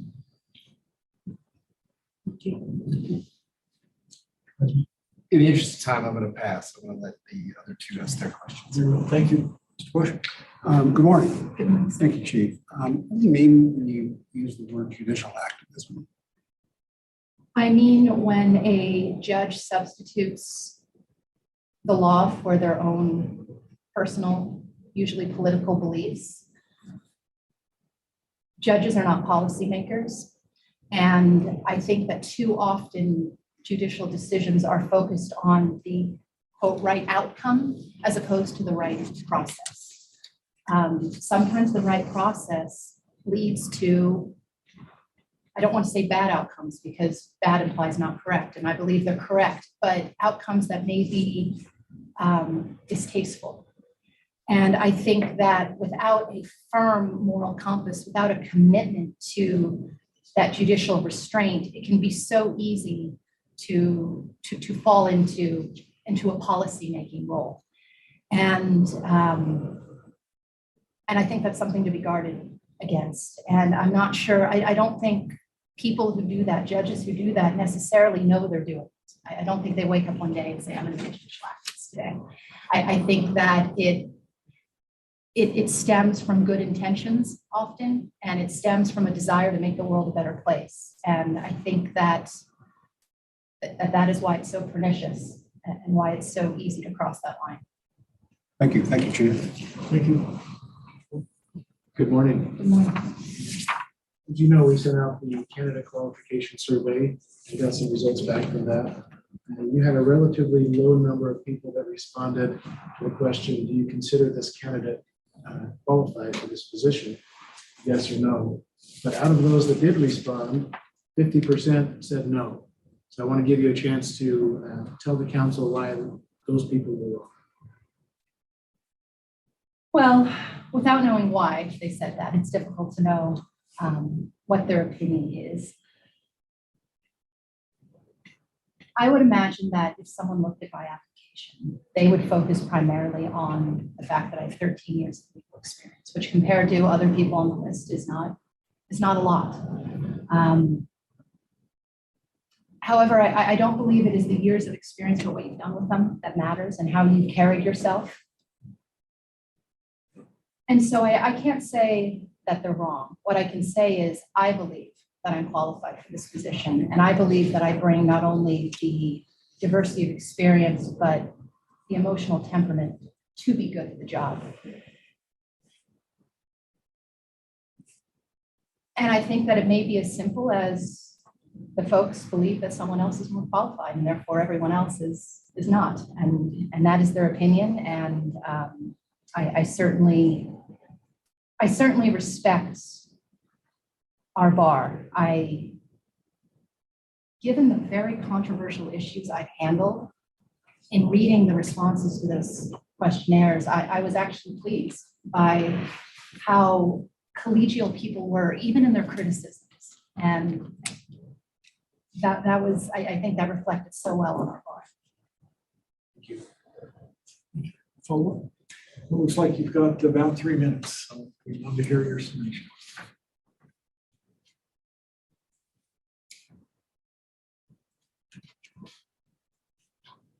So as I said in the beginning, I applied for this position because I hope to serve. And as the council may be aware, I also applied for the Court of Appeals. And so I'll be seeing you again shortly, assuming I'm not selected for this position. And I applied for both courts for the same reasons.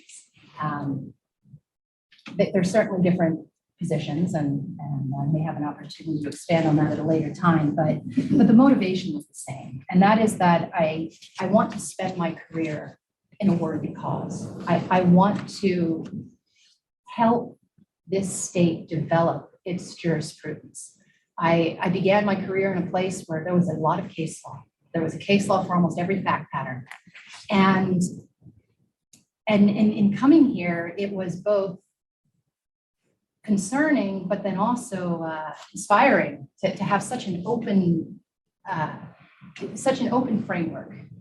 And I think that as Idaho builds its case law and it builds its legal foundation over the next decade or longer, I'd like to be part of that in whatever way I can. I think that we need justices at all levels that will defend our judicial system, because there's increasingly forceful political pressures to not defend it, to go down the road that Mr. Bush was asking about. And every judge at some point in their career is tested, because these issues that come before courts are deep issues, they're emotional issues. And sometimes they can even be issues that have very deep personal meaning. And I think that each judge decides at the testing point whether they're going to abandon their judicial philosophy or not for a preferred outcome. I have never wavered in my commitment to my values. I have always held them through the varying positions that I've had. And I think it's easy to look at the national news and our current political realm and think the whole system is crumbling, but it's not. We have a strong judiciary, and I have faith in Idahoans that that's what they'll demand from whoever sits on this court. And if selected, I will join my esteemed colleagues in our common calling, and I will stand my ground to ensure that every decision that I make and that we make as a judicial body protects our legal system. Thank you for your time and your questions. I appreciate it, Ms. Jack. Thank you. Thank you very much. Thank you.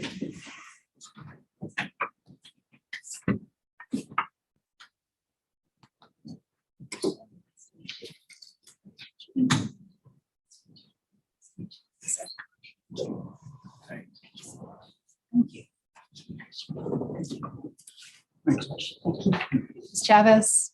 Thank you. We'll have a 15-minute break.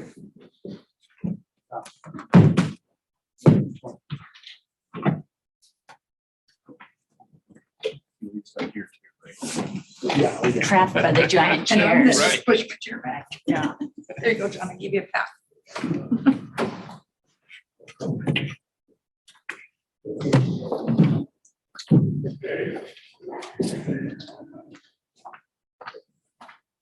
Well, you made it through a third.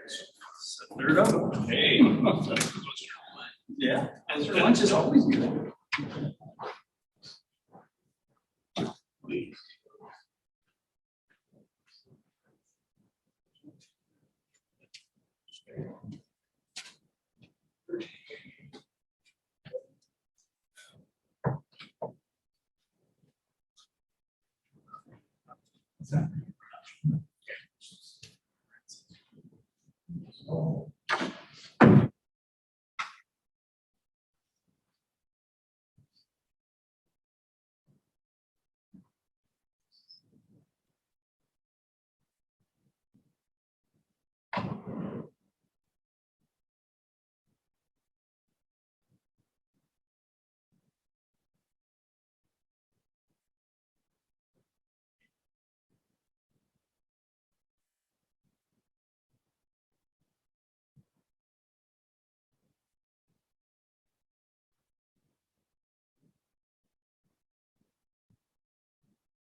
I know.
Not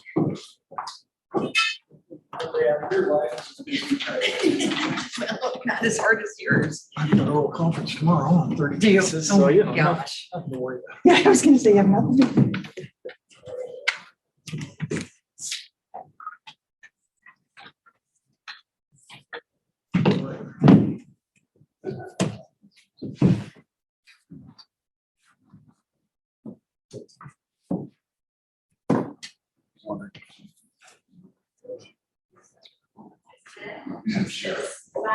Show the camera.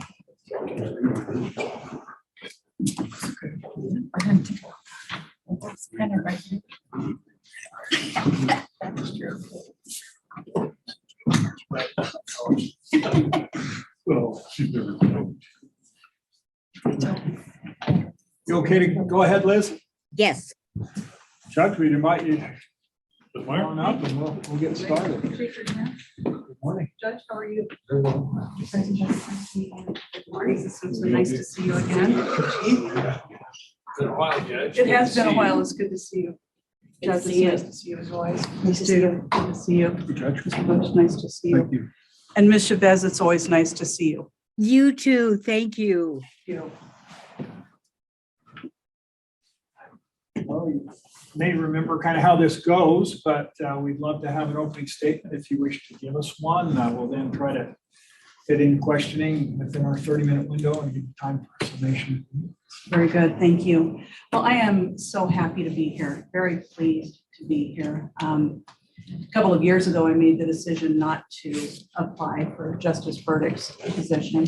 Wasn't the right timing for me, and thought that was it as far as putting in for the Supreme Court. So while we're losing a great jurist in Justice Stegner, I was really pleased to have this opportunity to come before you again. It's been about 5 years since the last time I applied.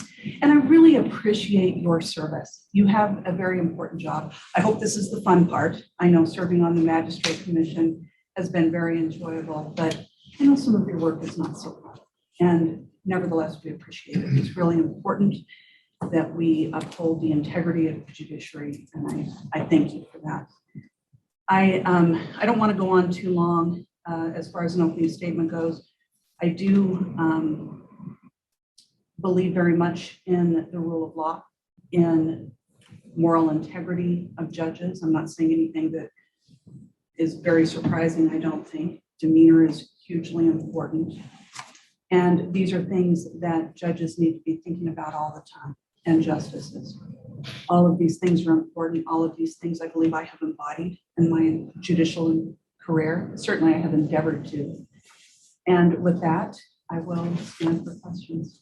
Thank you.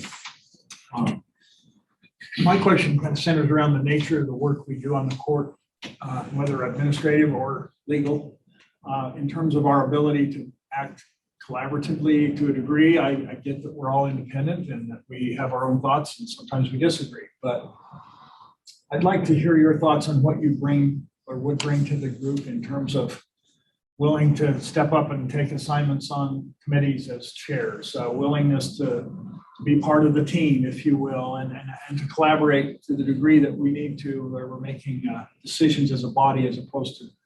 As a district judge, I kind of enjoyed some of the ability to just make the decision and then let the chips fall. And now it's a little different than that. There's a lot to think about. So I'd like to hear your thoughts on that. Certainly.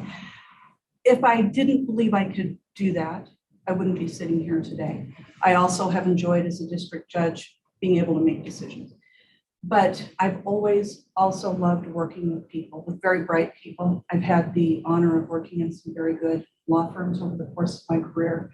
And I've enjoyed that. I learned from that. We learn from each other. I view the Supreme Court as a brain trust. And it's very enjoyable to talk with others, to analyze things through, to hear other points of view. I have had the honor of serving with the Supreme Court a couple of times as a pro tem. And so I understand that process, at least to an extent. And I've enjoyed that very much. I know I think I've been on 3 cases. And one of the cases, we went back and forth a bit until over a period of time, There was a consensus and it was a unanimous decision, but for a while it looked like it might not be. I'm very willing to engage in that, to do the work of the court, the administrative work, the committee work. As you know, Chief, I serve on committees now as a district judge. It's part of the important work that we do in the judiciary. And I enjoy working with other people in that process. I enjoy working in a county where I have other judges. I think it could be very lonely to be the only judge in a county. And so I'm grateful to have colleagues that we can bounce ideas off and can call Judge Baskin on a question. And, you know, that's something that's really important. Thank you. Sir. Thank you, Mr. Chief Justice. Welcome back to the council, Judge. This is fourth time, I believe, so. It is. And you know that we've had our discussions about judicial temperament Yes. demeanor because we deal with that coming from the public complaints and that sort of thing. So I'll frame that a little differently this morning because, again, you're applying for the Supreme Court where you would be one of 5 of the top jurists in the state of Idaho. And people look to the Supreme Court not only for decisions, but leadership. So in contemplating serving on that court, and you've been there a couple of times sitting in, how would you go about providing leadership in terms of encouraging the Idaho judiciary to adhere to the canons, including those addressing judicial temperament and demeanor, so that the public continues to have a high confidence in our judiciary? Well, you really hit the nail on the head, Mr. Greenberger. The reason that demeanor is so important is so that we do have confidence in the judiciary, so that we have some trust, so that judges are not viewed for lashing out, for snapping out at someone who is in court. And we all have to watch that. You know, there are times when having self-represented litigants, for example, can be quite frustrating because they simply don't know what to do. And I think that one of the main things that we can do with judges is work on the education piece of that. We have good education in Idaho for judges. You know, we have the new judge orientation for, I think it's a good 5 days or so over a period of 2 different weeks. We have the general jurisdiction education in Reno for new judges. But of course, we also have the judicial conferences and the district and magistrate judges conferences, and there are always opportunities. It's important for us to visit with the Judicial Council at those conferences, and that has always been valuable. That could be increased, whether it's with the Judicial Council or with other presenters talking about the importance of demeanor and how certain actions or words or writing can be viewed as impolitic or impolite, as perhaps too stern or too sharp. And we can hear from others. I think we could develop a panel of citizens, for example, who have had experience and see how they view things and what they can offer to the judges to enforce that idea that, and it's not just an idea, it's an ideal, and it's a very important one, that judicial demeanor is so very important in how it presents the face of the judiciary to the people of the state of Idaho. Thank you, Judge, and let me compliment you on your application. It was one of the more enjoyable applications to study in the 20 years I've been on the council, and so well written. It's very precise in your responses. Well, I thank you. particularly enjoyed when you said the divorce was unsuccessful and we remarried. So congratulations. Thank you very much. I appreciate that. Thank you, Mr. Chief Justice. Yes, thank you, Mr. Chief Justice. Welcome here today. Thank you. How would you approach the transition to the Supreme Court if you were selected? Very good question. It would involve a move for one thing. And so of course, there's that transition.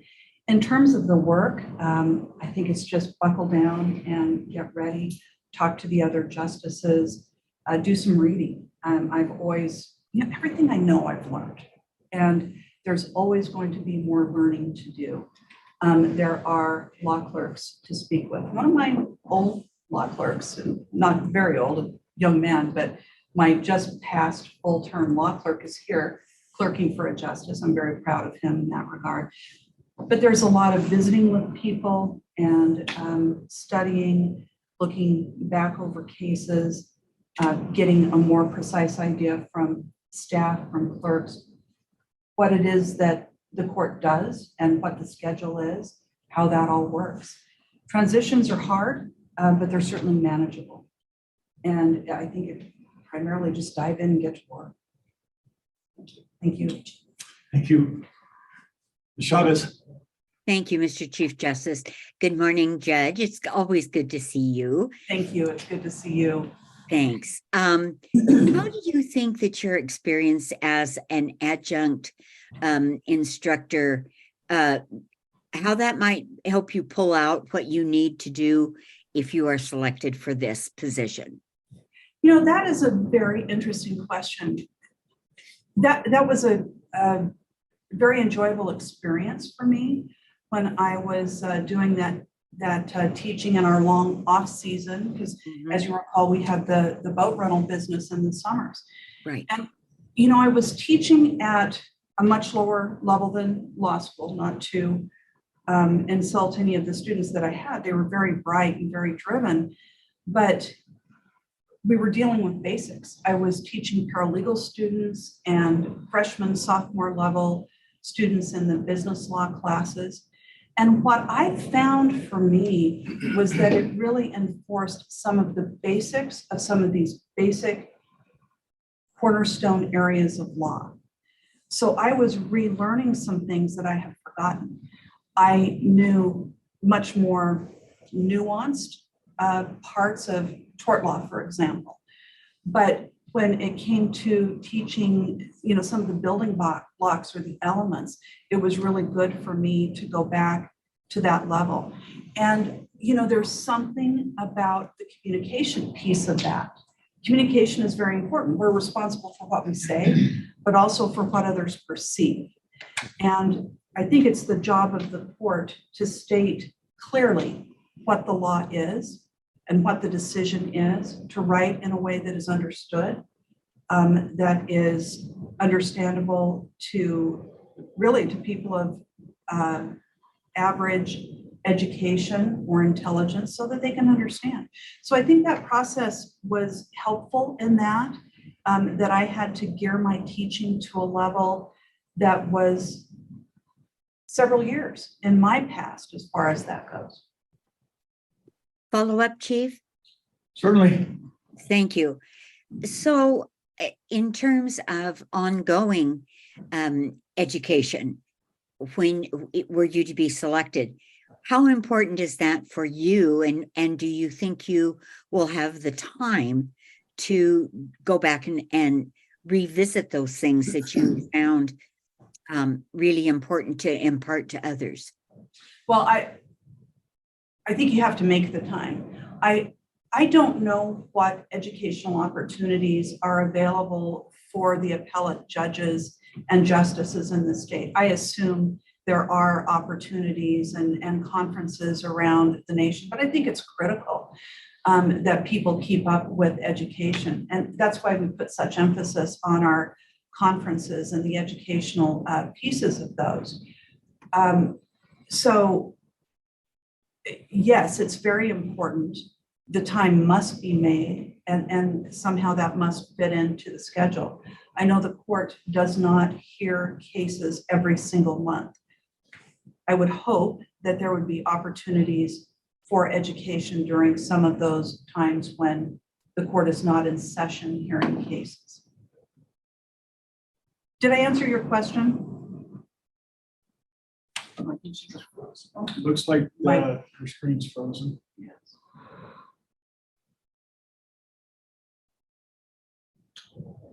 with that.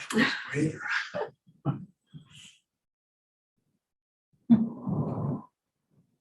Wonderful technology. There we go. She'll pop back in. She'll pop back up momentarily. We'll call her fine, make sure she hear your answer.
Shall we proceed?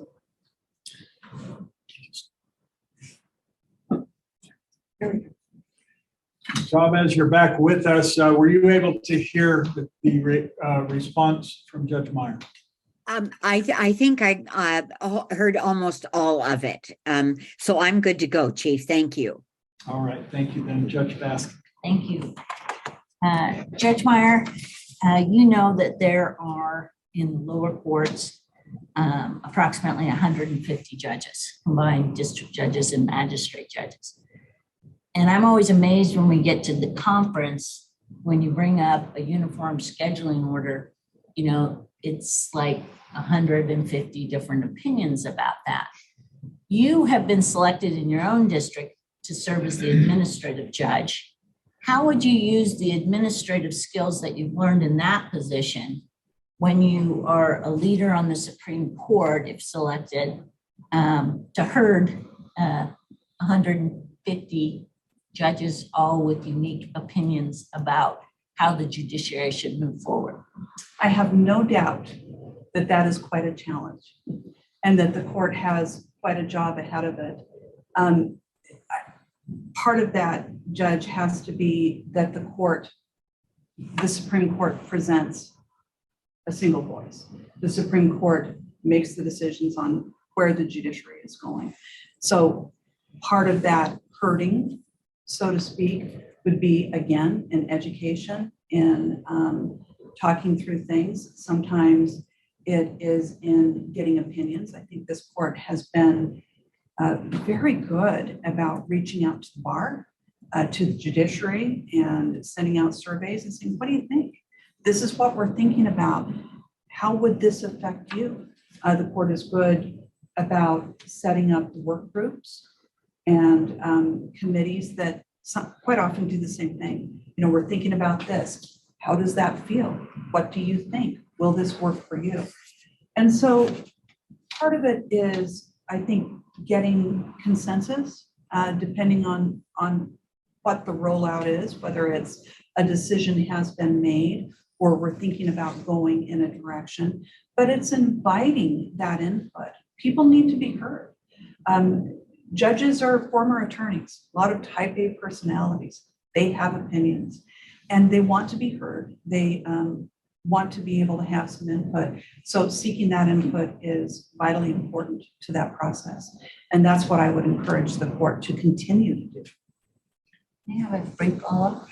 Can you explain to the council your role as an administrative judge and how you interact with the Supreme Court in that position? Certainly.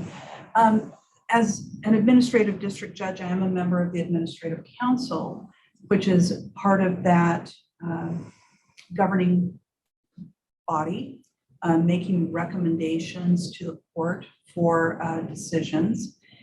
And so there's a lot of interaction that happens 3 to 4 times a year. There's frequent emailing, with the administrative director of the courts.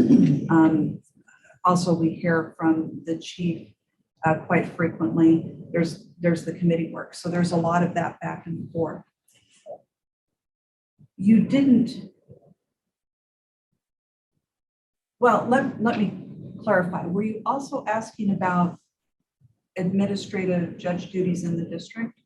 Well, I just wasn't sure everyone on the council was familiar with the interaction, Right, mostly with the Supreme Court right right, now. yeah. But That's, thank you. that's primarily the interaction. Yes, thank you. Thank you, Chief. Good morning. Good Nice to morning. see you again. Nice to see you. I'm going to ask a question, but I'm going to try to limit it a bit from the standpoint of you have excellent traits, so I want to hear about some others because your bar results are outstanding. The one negative comment that really stuck out to me was that if you become a Supreme Court justice, that the district would be losing the most beloved judge. So that's a pretty good negative comment. My goodness. So that said, clearly your judicial demeanor, you scored incredibly, your logic, your wisdom, those things. Try to summarize for us what you feel sets you apart from the other candidates as to what you would personally bring to the bench that those of us who practice before you representing clients would see and would benefit from. Thank you. This is a good panel of candidates. I don't know the attorneys very well. I know the judges, of course, but it's a solid panel. I do believe that I have the broadest base of relevant experience to go on to the Supreme Court.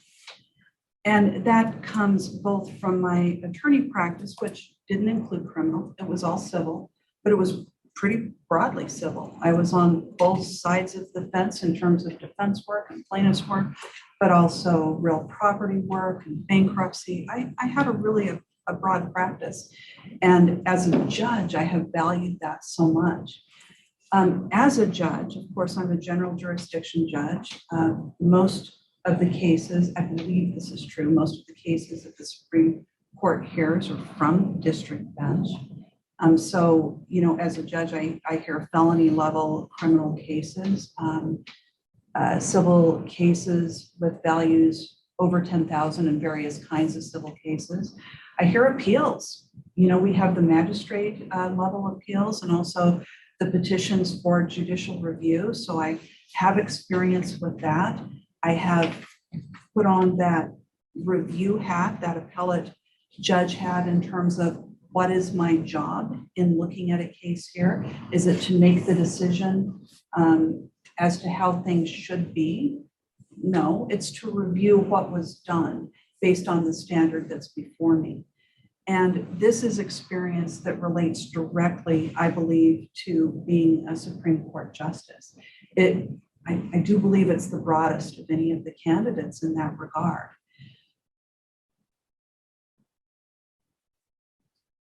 I think that people come into positions with a wealth of experience and wisdom that they've developed over a lifetime.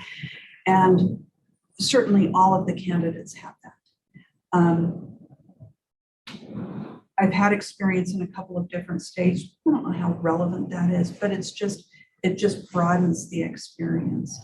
And so that really is what I have more than anything. I'm an excellent writer. I encourage my law clerks to develop their writing skills and to get better and better and better. I've long been determined that at the trial court level, there's no reason for decisions not to be beautifully written. They should be beautifully written. They should concisely and directly address the issues, but they should be well done. And so that is something that I also take to the court. I've always been a good writer. I'm going back to my educational years, and it's something I've always valued. Thank you so much. Thank you. Thank you, Chief. Mr. President. Thank you for being, excuse me, thank you for being here today, Judge. Nice to meet you. And, nice to meet you. I would concur with what others have said about your application being easy to read and very informative and enjoyable. I have a question. I know that you've seen success appearing before the council before, obviously. And so probably have more experience than some other folks that have been coming forth today. But I'm curious, as was pointed out earlier, you are well respected in your current practice. Going forward into the Supreme Court is a significant change in not only venue, but also in responsibility and also in putting yourself up for election eventually. I'm curious, what reservations do you have about, or what reservations have you worked through, if you don't have any, in order to get here today and want to apply for this position? Moving, that's the biggest thing. I love where I live and my family loves where we live. And so when you think about putting in for a position like this, you have to think about, what if it happens? What does that look like? And that looks like making a big change. I don't have reservations about making the change from the district court bench to the Supreme Court bench.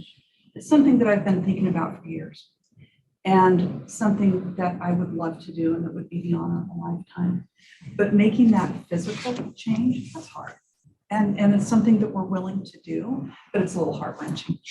Leaving the people in my district would be really hard too, because I love the judges I work with, the attorneys who are there, the court staff wouldn't be here without the staff that we have.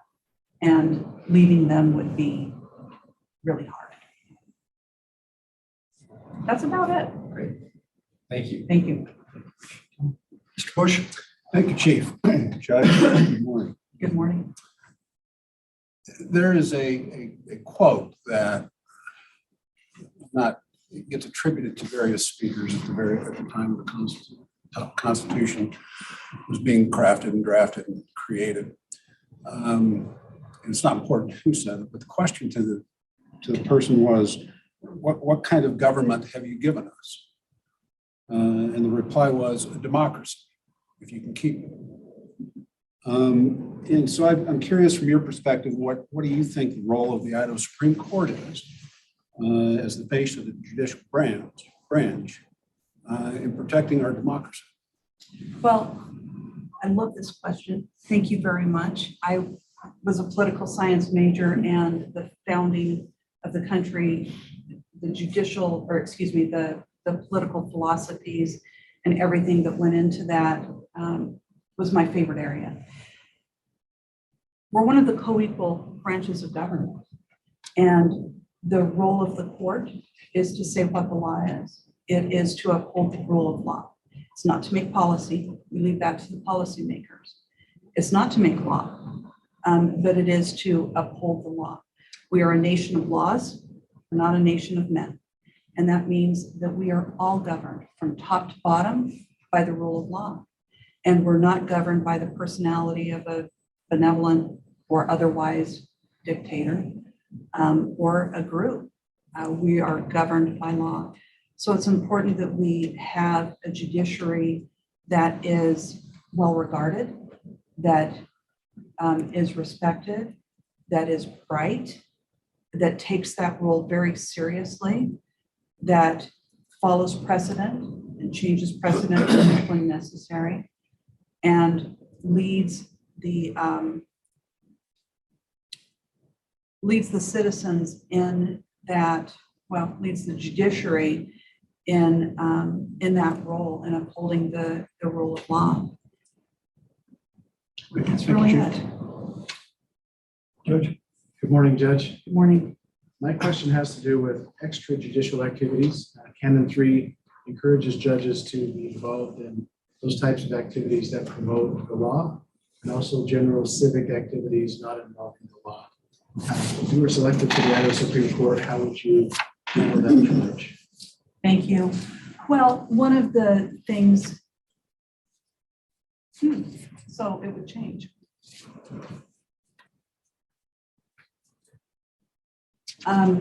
As far as non-judicial activities, I do value church work, and I think that's important to me. What I was going to talk about are the inns of court, and in my area, we don't have inns of court for some reason. Years ago, some of the leaders in the community decided to separate from that. And we have what's called the First District or the John P. Gray Bench Bar Forum. And that's really important work. I don't know if the Supreme Court has a role in that. Certainly, they've been invited to speak in various functions, and perhaps that's the best answer.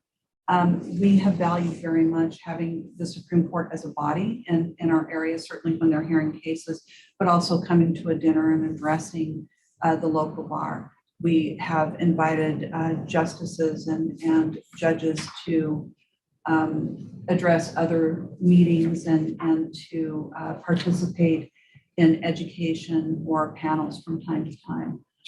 I have the honor in a few weeks of moderating a panel of speakers for the federal bench bar CLE that will be in Coeur d'Alene. All of those kinds of things as far as dealing, with, I view these as extracurricular activities for the judiciary. All of those are important. I've usually said yes when I've been asked to participate in some of these things. I've particularly enjoyed the diversity sections, Love the Law series, where we have some high school students come into federal court and hear some sentencings and just talk to judges one-on-one. And those things are important. It's important for judges to be out there, to be engaging with citizens and with lawyers and other judges. I would continue that. Thank you. Thank you. Follow-up questions? Looks like approximately 3 minutes then for explanation if you wish to use it. Thank you. Well, thank you all very much. Again, I don't want to overstate this, but I really do appreciate your service. It's not an easy job, and I know you put in a lot of hours and a lot of travel. I am really grateful for this opportunity, as I said earlier. We had a speaker at the Judicial Conference who I found particularly inspiring. He was not, he didn't provide a lot of substantive information, but he was kind of a cheerleader and encourager, and we don't get that often enough. And I thought a lot about what he said, and I'm addressing our bench bar forum in December and planning on doing something similar. But one of the things that he talked about, or at least that was in his biography, was, what is his motto? And I've never thought about having a personal motto, but I think it's important for people, for judges and justices, for business people and educators and everyone to think about their balance in life, to enjoy what they do. And if they don't enjoy it, figure out why. Consider whether an attitude adjustment is needed or whether they're in the right space. To work hard. We all have to work hard, and I've always done that, and I've enjoyed doing that. As a justice or judge, to follow the rule of law, to always be checking my temperament and my demeanor. Always be doing that. Because, we're humans, we have human foibles. There have been times I've been a little sharper than I've been proud of, and I need to know that and correct it. And so it's important that we look at those things. Again, I thank you very much for this opportunity. It's been enjoyable visiting with you today. Thank you. Thanks. Mr. Bush, nice to meet you. Thank you so much. Thank you so much for your time. Boise's not that bad. I know. You're I love welcome. Boise. I've lived here before. Mr. Reber, it's always good to see you. Chief, it's nice to see you. Thank you. Mrs. Simpson, it's good to see you. Mr. Kreisenbeck, so nice to meet you. And Judge, so good to see you. Thank you all.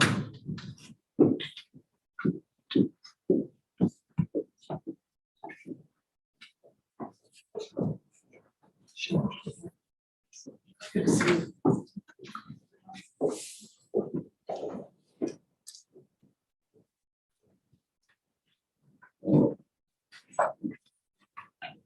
Members of council, Leslie Hayes. Hi. Good to see you. Mr. Reber. Judge Laskin. Nice to meet you. Nice to meet you. It's good to see you. Nice to meet you. Nice to see you.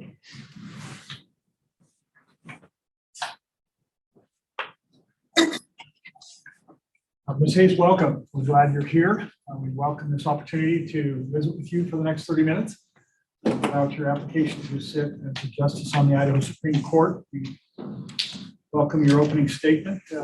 Wish to give one to us, and then we'll each have some questions likely, and summation at the end if there's time. Welcome. Thank you, Mr. Chief Justice.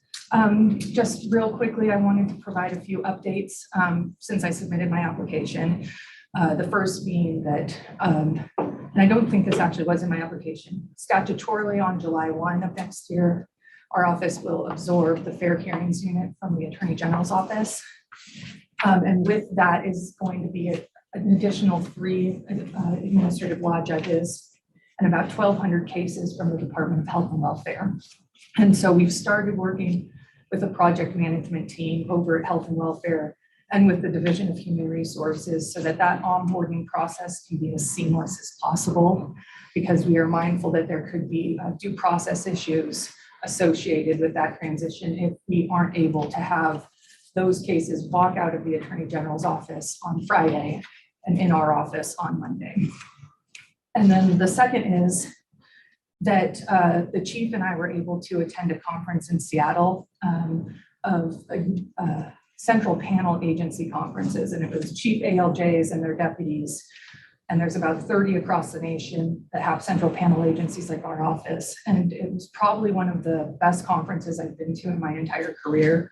The content, the connections, talking everything from data metrics that the legislature would be interested in hearing about to processes, programs, and access to courts issues, and then just making those connections with other chiefs and deputies across the nation so that when we have questions, we don't have to reinvent the wheel. And then we also offered to host up in Coeur d'Alene in 2026. So looking forward to that conference if this opportunity does not end the way that I hope it does. And so with that, I will turn it back over to the panel. Well, thank you. I would just like your input or enlightenment about your thoughts on working as a member of a deliberative body of 5 on the court. How, while we're all independent, we all strive at the same time to collaborate and come together, whether a decision is being made on a case or on an administrative question running courts in Idaho. Even if we disagree with each other, we try to do so without being disagreeable. So how would you rate your ability in that regard as a new member, and what would you contribute to the work of the court in a collaborative way? Thank you for the question. Our office operates in a similar manner. We have decisional independence. That's one of our key statutory charges, but it's also incorporated within our code of conduct. But we also have a peer review process where we send decisions around asking for input and peer review. Did I miss something? Did I not get to the right, not necessarily the right conclusion, but am I missing a step in my analysis that needs to be cleared up? And we do that similar to the way this court operates in a respectful manner. You know, no one would come into my office and say, you got it all wrong, Leslie. They would instead say, I'm not sure how you got from here to here. Can you help me better understand that? And that's also part of how we are attempting to make all the decisions that come out of our office as appeal-proof as possible. Not that the court's never going to reverse our decisions, but that the court's going to understand how we logically got to the place that we got to. And I'm used to working in a collaborative environment, and I'm used to discussing high-level complex litigation, both in my current position and at the Attorney General's office, and doing so in a respectful manner, right? Because there's not necessarily a right decision when you're taking up new areas of law. You have to look at it from different angles. You have to look at it from different perspectives. And so that's something that I think that I would add value to the court with my experience. Thank you. Mr. Eberger? Thank you, Mr. Chief Justice. Good morning. Welcome back to the council. It's been a little over 2 years since you were here. You'll recall we discussed judicial temperament, demeanor.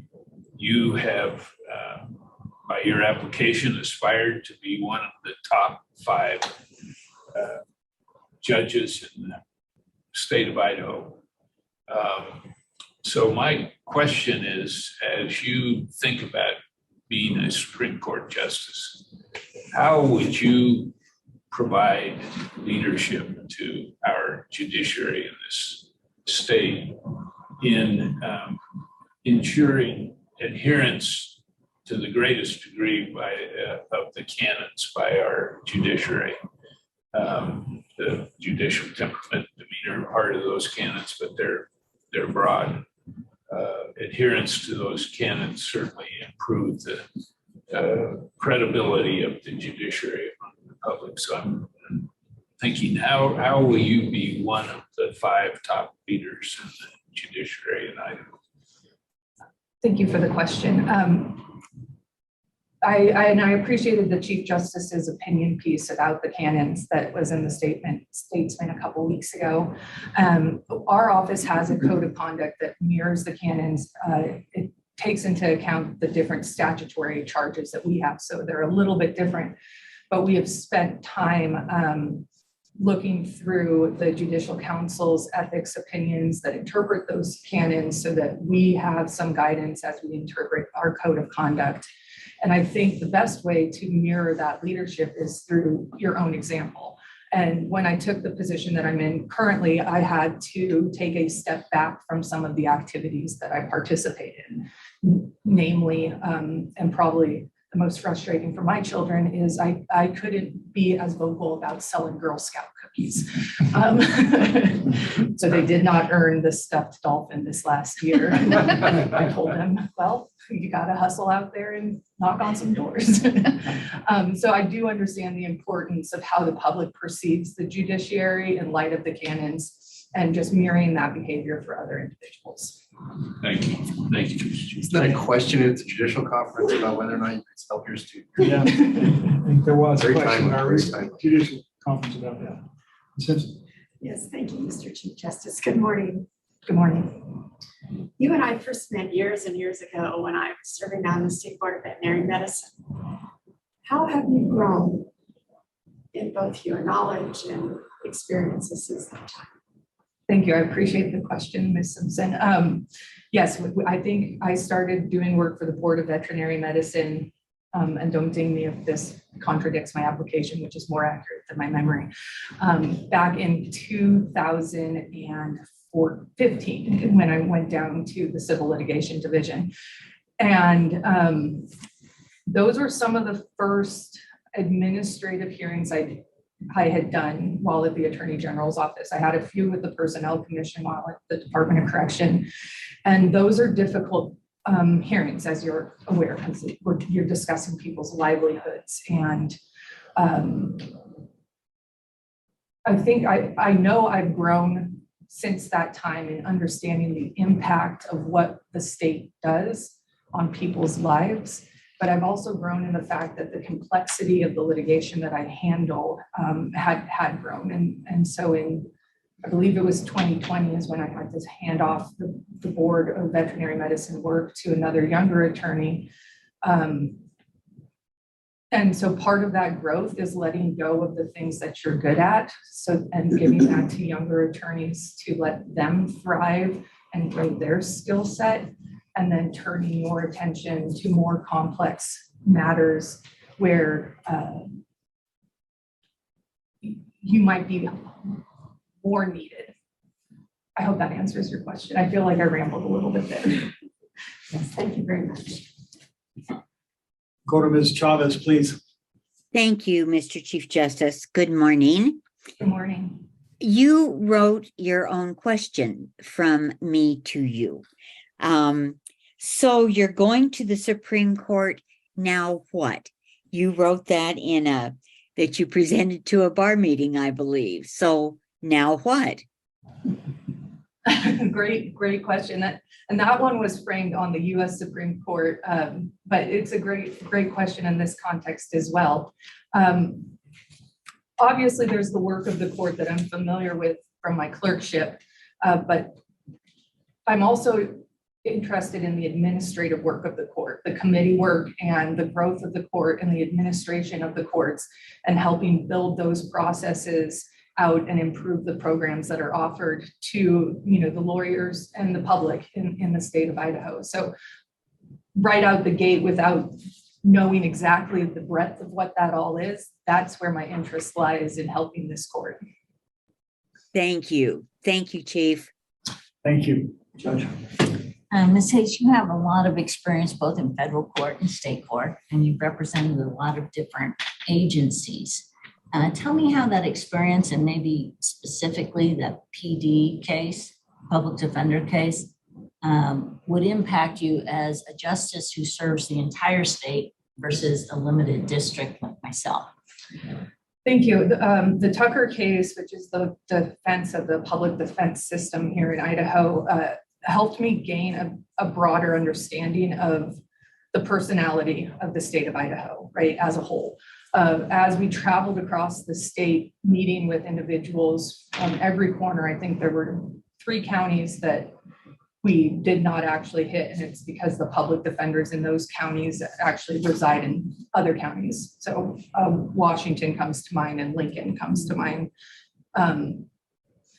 And meeting prosecutors, meeting county commissioners, meeting the public defenders that either do the contract work or are in the institutional offices, meeting judges in the various corners of the state and the clerks, you get a sense of how vast the personalities of Idaho are. So it's both a state that's geographically diverse, but it's also county by county. There are distinct differences. And so I have a perspective of the highest court isn't just Boise Central or Ada Central, right? We have to address issues that are going to impact all of those individuals across the state. Thank you very much. Thank you, Chief. Good morning. Obviously, you and I have worked together in the past, so I know a lot about you and who you are. But explain to us, the other candidates. What separates you from the other candidates, and why would you be the one that our governor should pick? Thank you. And yes, Ms. Duke and I worked together. I was in the hot seat in her office back in, I think, 2008, being interviewed as well. So I'm not extremely familiar with most of the candidates on the list, so it's difficult for me to say what separates me, but I do know the strengths that I bring to the court. I've got, a vast amount of administrative law experience at this point in time.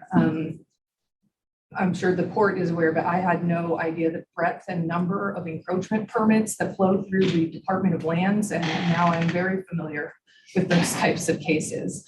But in addition to the administrative law experience, I have experience as a neutral fact finder and an independent decision maker. I also have experience in handling things that don't necessarily have a process associated with them, and developing processes that either work or don't work, and then modifying those processes. An example of that is the first time we did the Charter Commission renewals, we got a lot of negative feedback about the process being too formal and not nice enough, for lack of a better word. And so actually the next 3 years, we had to modify that process and how those renewals would be implemented with the Charter School Commission, so that the client was content that the charter schools actually were also happy with that process. So those are some of the strengths and qualities I think that distinguish me as a candidate. And then I also have a lot of experience in fairly complex legal issues and complex litigation. Thank you. Thanks very much. Sir. Thank you for being here today, and appreciate your application and discussion this morning. I want to know, this is a significant change in career for you based on what you've been doing today to enter into the Supreme Court. So what are the challenges you had to overcome, or the reservations that you had or may still have in order to make this decision to pursue being selected for the Supreme Court? Thank you for the question. First off, the decision to pursue the Supreme Court has been made. It was made first day of my clerkship. I just really loved the work of the court and knew that ultimately this is where I wanted to be. The decision for this application was more difficult than the prior application. I'm brand new, just coming up on my year anniversary with the Office of Administrative Hearings.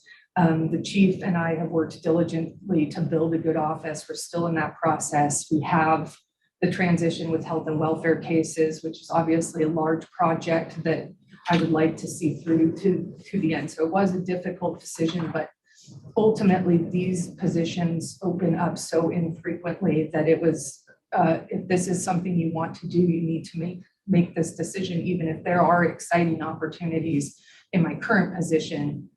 There are also exciting opportunities in this position. And so it was one that I had to make and I made happily. And I'm glad I'm here in front of the council today. Thank you. Mr. Bush? Thank you, Chief. Good morning. My question is going to come from kind of what I perceive to be the reason I'm on the council. I'm one of the lawyers that have a little different background than Keely.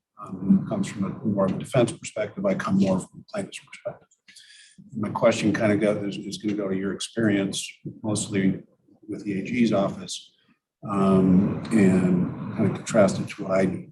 So I think it's a fair statement that generally a large part of your career has been representing the state and being an advocate for the state interest, whether that be as a plaintiff in a criminal case or administrative matters, or defending state interests in tort claims, for example, and that kind of thing. In my career, I've represented a number of individuals over the years who have, for whatever reason, sued a governmental entity.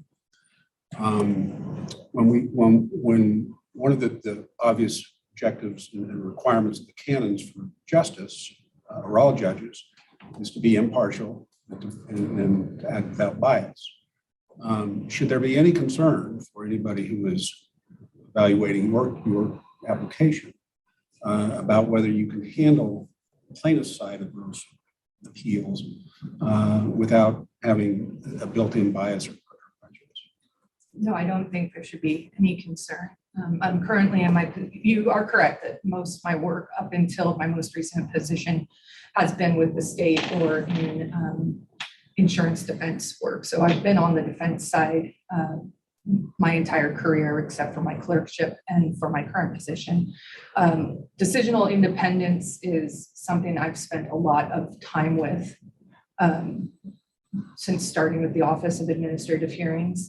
It's important. And I look at cases based on the facts that are presented to me and the law under which they exist. And I have ruled against the state multiple times since being in my current position because the facts and the law don't align with that decisional independence. So looking at the case as a neutral and as a finder of fact has been an interesting experience because that is a question until you actually put that robe on that's always in the back of somebody's mind of can you actually be impartial? And I've learned from myself that yes, I absolutely can.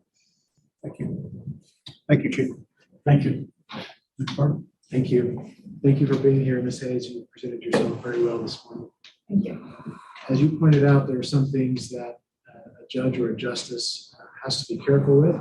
We talked about Girl Scout cookies and some fundraising activities. Canon 3 does encourage judges to be engaged in what is called extrajudicial activities that both concern the law, the development of the law, and also other non-legal, non-law civic activities.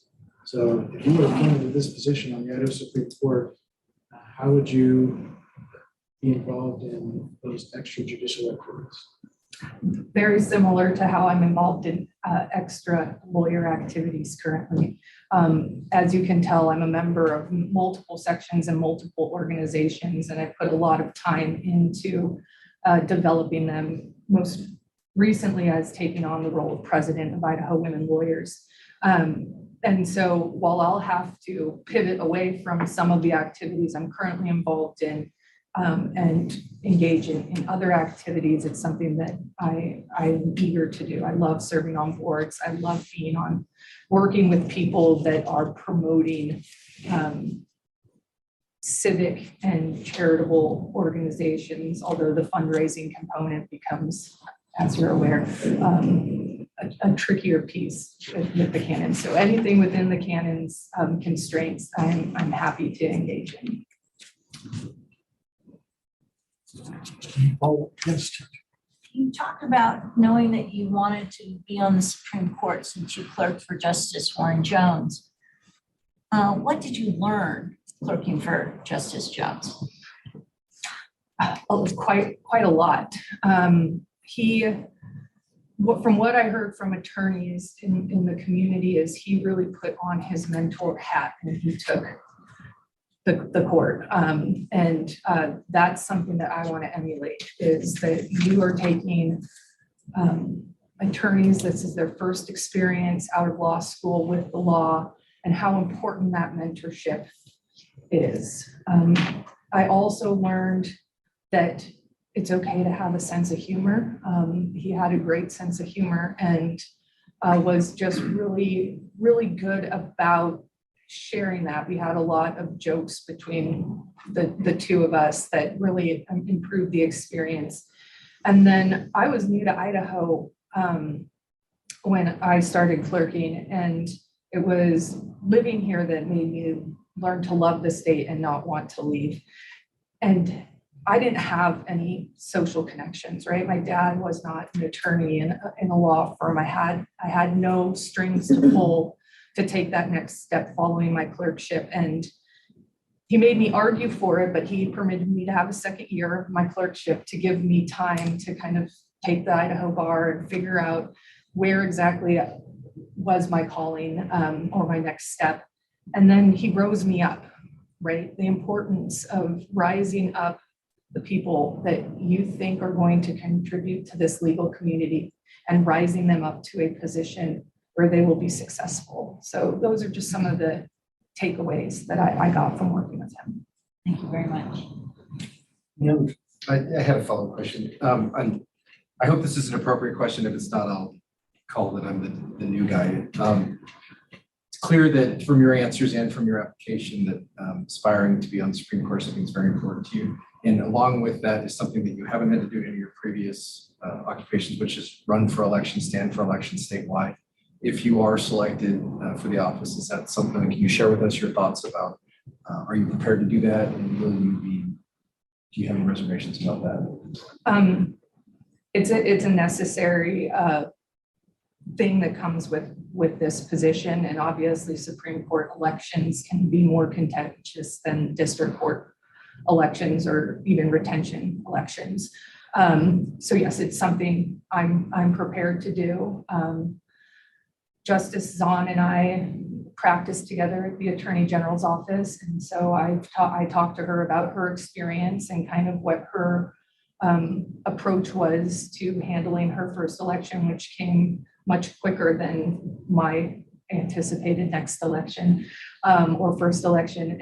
And so I am prepared to lean on the other justices and their experience and get feedback of what to expect and what's the best approach, because the canons do restrict your ability to engage in very specific behavior and specifically fundraising efforts. So those are things that I have thought through. Thank you. Excellent answer. Looks like you have about 3 minutes left if you'd like to sum up. You know, I would like to sum up, but I am going to go ahead and leave it with the council. You have asked all of the questions that I desire to answer here today. So I will give you some minutes back into your day because I know you have a busy schedule. Thank you. Thank you very much.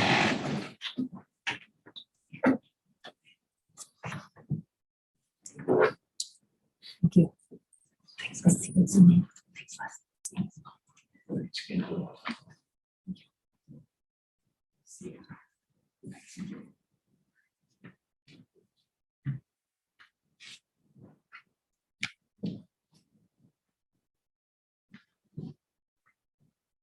That's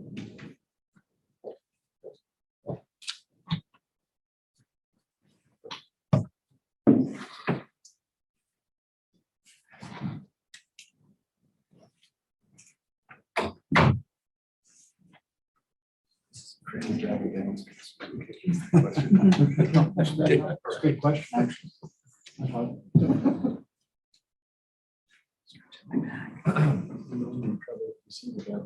Right.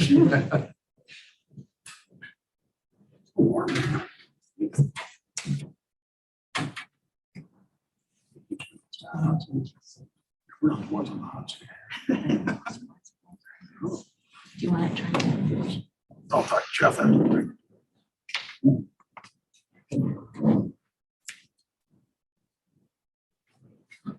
Council, I think most of you are familiar with Mr. Graham. This is Christopher Graham. Hi, morning. Hello. Nice to see you. Nice to see you. Good morning. Mr. Graham. Judge, nice to see you. Nice to see you. Nice to see you.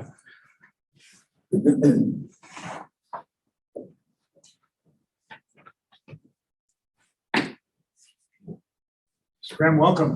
We look forward to this 30-minute window we have to chat with you about your application and desire to be a member of the Idaho Supreme Court. We've gone through it before. We have changed the basic format. We may offer an opening statement if you wish, and we'll have some time to ask you some questions. Sure, I appreciate that. And also, hello, Ms. Chavez, nice to see you as well. This is my 5th time before the council. However, I have not been before the council in approximately 5 years or so. A little has changed since then. But one thing that hasn't changed is a very sincere desire on my part to become a member of Idaho's judiciary. For those of you who don't know me, I grew up in New Plymouth, raised on a farm there, and sort of developed a strong work ethic and set of principles from my parents. I attended Boise State University and the University of Idaho College of Law. I was editor-in-chief of Law Review, graduated cum laude in 2000. I clerked for Justice Walters on the Idaho Supreme Court. And I've been in private practice here in Boise for 23 years now. Time sort of flies, but it's and the practice has changed over the years, but it has been my great privilege to be a member of Idaho State Bar, and I've maintained a very active, primarily civil litigation practice. During that time, I've litigated and tried to verdict a number of cases civilly, both for plaintiffs and defendants. Sort of a limited criminal practice. I've tried one criminal case back in the day, but I think I've got a wide variety of experience in a wide variety of areas in law, and I think it makes me an ideal candidate for this position. And with that, I'll turn it over to the council for any questions you may have. Thank you, sir. I'd like to ask you a question about comments from the bar, which were largely very favorable for you. They use terms like person who stands out, thoughtful, courteous, professional, hardworking, dedicated, very smart, analytical, writes well, fantastic lawyer, courteous but firm. So it's a long list of great traits for any potential judge that they'd hope to have. I'd like those descriptors for you. Which do you feel is most important as a potential member of the Idaho Supreme Court, and why? I'm going to highlight what I think are 3 that are very, very important. One, the analytical part. I was a history major and an English minor in undergrad. And, you know, it's sort of that time in life when you sort of are discovering what you're good at and what maybe you're not as good at. You know, I may have abandoned my dream to play catcher and back cleanup for the Red Sox, but I developed what I think were very good research and writing skills, analytical skills during that time. Continue to hone that in law school and in my practice. I think that's one for sure. The other is related. It's the writing ability. As you know, as an appellate justice, it is a large part of what you do. Being able to craft an opinion based on what you're presented, facts, evidence, the record before you, the appellate record. And I think that, again, that is one of my strengths for sure. I spend every day writing. Motion practice, even emails, correspondence, briefing, a lot of that in my everyday life. The third thing, and I think this really came out in the comments that I read as well, is a certain temperament that I believe that I have. I have litigated cases for both plaintiffs and defendants throughout the course of my civil litigation years. That's led to a fairly robust alternative dispute resolution practice. I've been an arbitrator, a mediator, a small lawsuit resolution act evaluator. And I think that is in large part because I have always tried to maintain myself in the most courteous and respectful manner to my clients, to opposing counsel, to members of the judiciary I'm in front of. I always kind of hearken back to one of my law partners, Andy Brassey, who's a mentor of mine. And Andy just received the Richard Fields Award last year. And he's kind of an idol. And so I've tried to emulate the way that he has always conducted himself in the practice and modeled the way that I've done things. So those are three of the things that I think are the most important. Thank you very much. Yeah. Mr. Reberg. Thank you, Mr. Chief Justice. Good morning again, Mr. Graham. Welcome back to the council. You're a veteran, so to speak. Took a few years off, but I'm back. We appreciate the time and effort that you've spent. You just touched on one of the issues we've talked about over the years, and that's judicial temperament and demeanor. But in applying for the Supreme Court, you're aspiring to one of the top 5 positions in the Idaho judiciary. And it strikes me, along with those attributes you talked about, that leadership is a key responsibility of being on the Supreme Court. So how do you anticipate providing leadership to the rest of the Idaho judiciary regarding adherence to the canons, including the temperament, demeanor sections? Because the credibility that the Idaho judiciary has with the public is an important part of getting the job done. Absolutely. And one thing in answering that question, in the 5 years between my appearances, I purposely endeavored to take on more leadership roles in the bar and outside of the bar. I am the incoming president of the Idaho Association of Defense Counsel. I've been on the board basically since about 2017-18. I'm also currently the chairperson of the Idaho Legal History section of the bar. I also held a vice president position with the appellate section of the bar. So I purposely took on some of those leadership roles to sort of hone those skills as well. I read Chief Justice Bevan's opinion in the paper. It's been a few weeks ago, because that is certainly a huge issue, not just maybe so much in Idaho, but nationwide. Because in my opinion, and I think is yours, the the real importance of the integrity and the professionalism of the court is paramount. And being able to take on a leadership role in that position is, in my opinion, incredibly valuable. I would hearken back to the comments that people made about me. And that is, I have always conducted myself in that manner. I would continue to conduct myself in that manner at all times. It is, as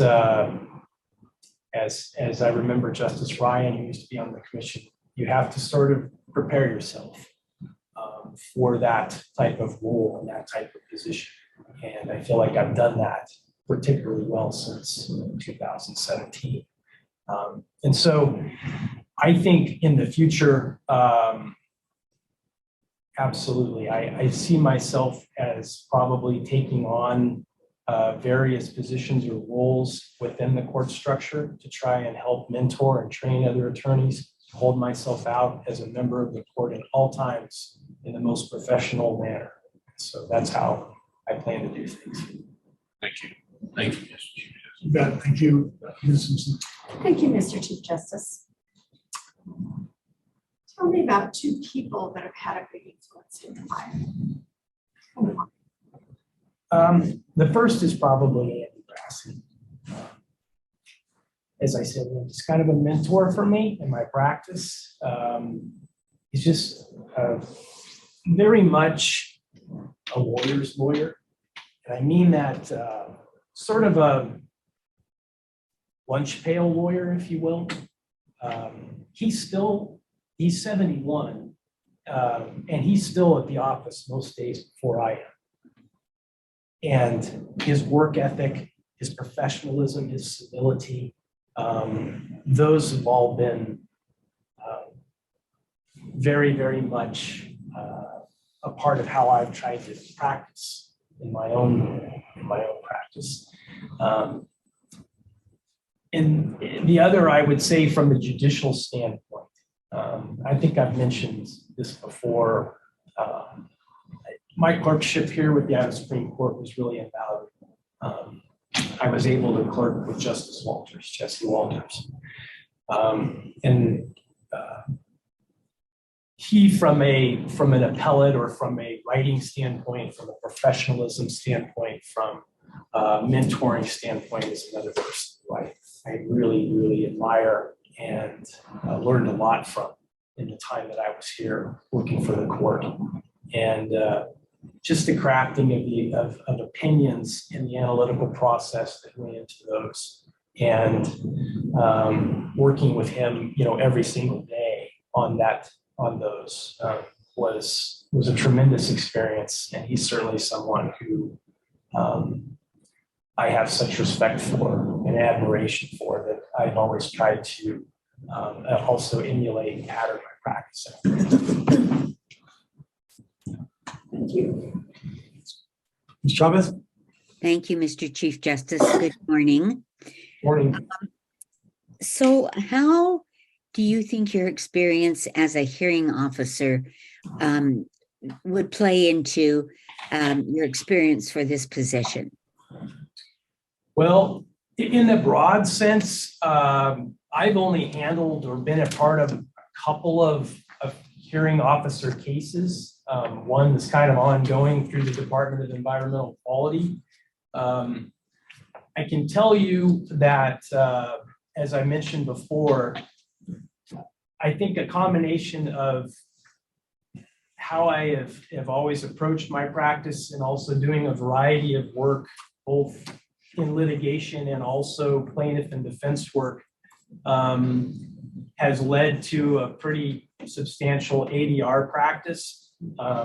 One thing that I have done in that I think also probably lends itself to this position, I've probably drafted, I would say, north of 200 Small Lawsuit Resolution Act evaluation decisions.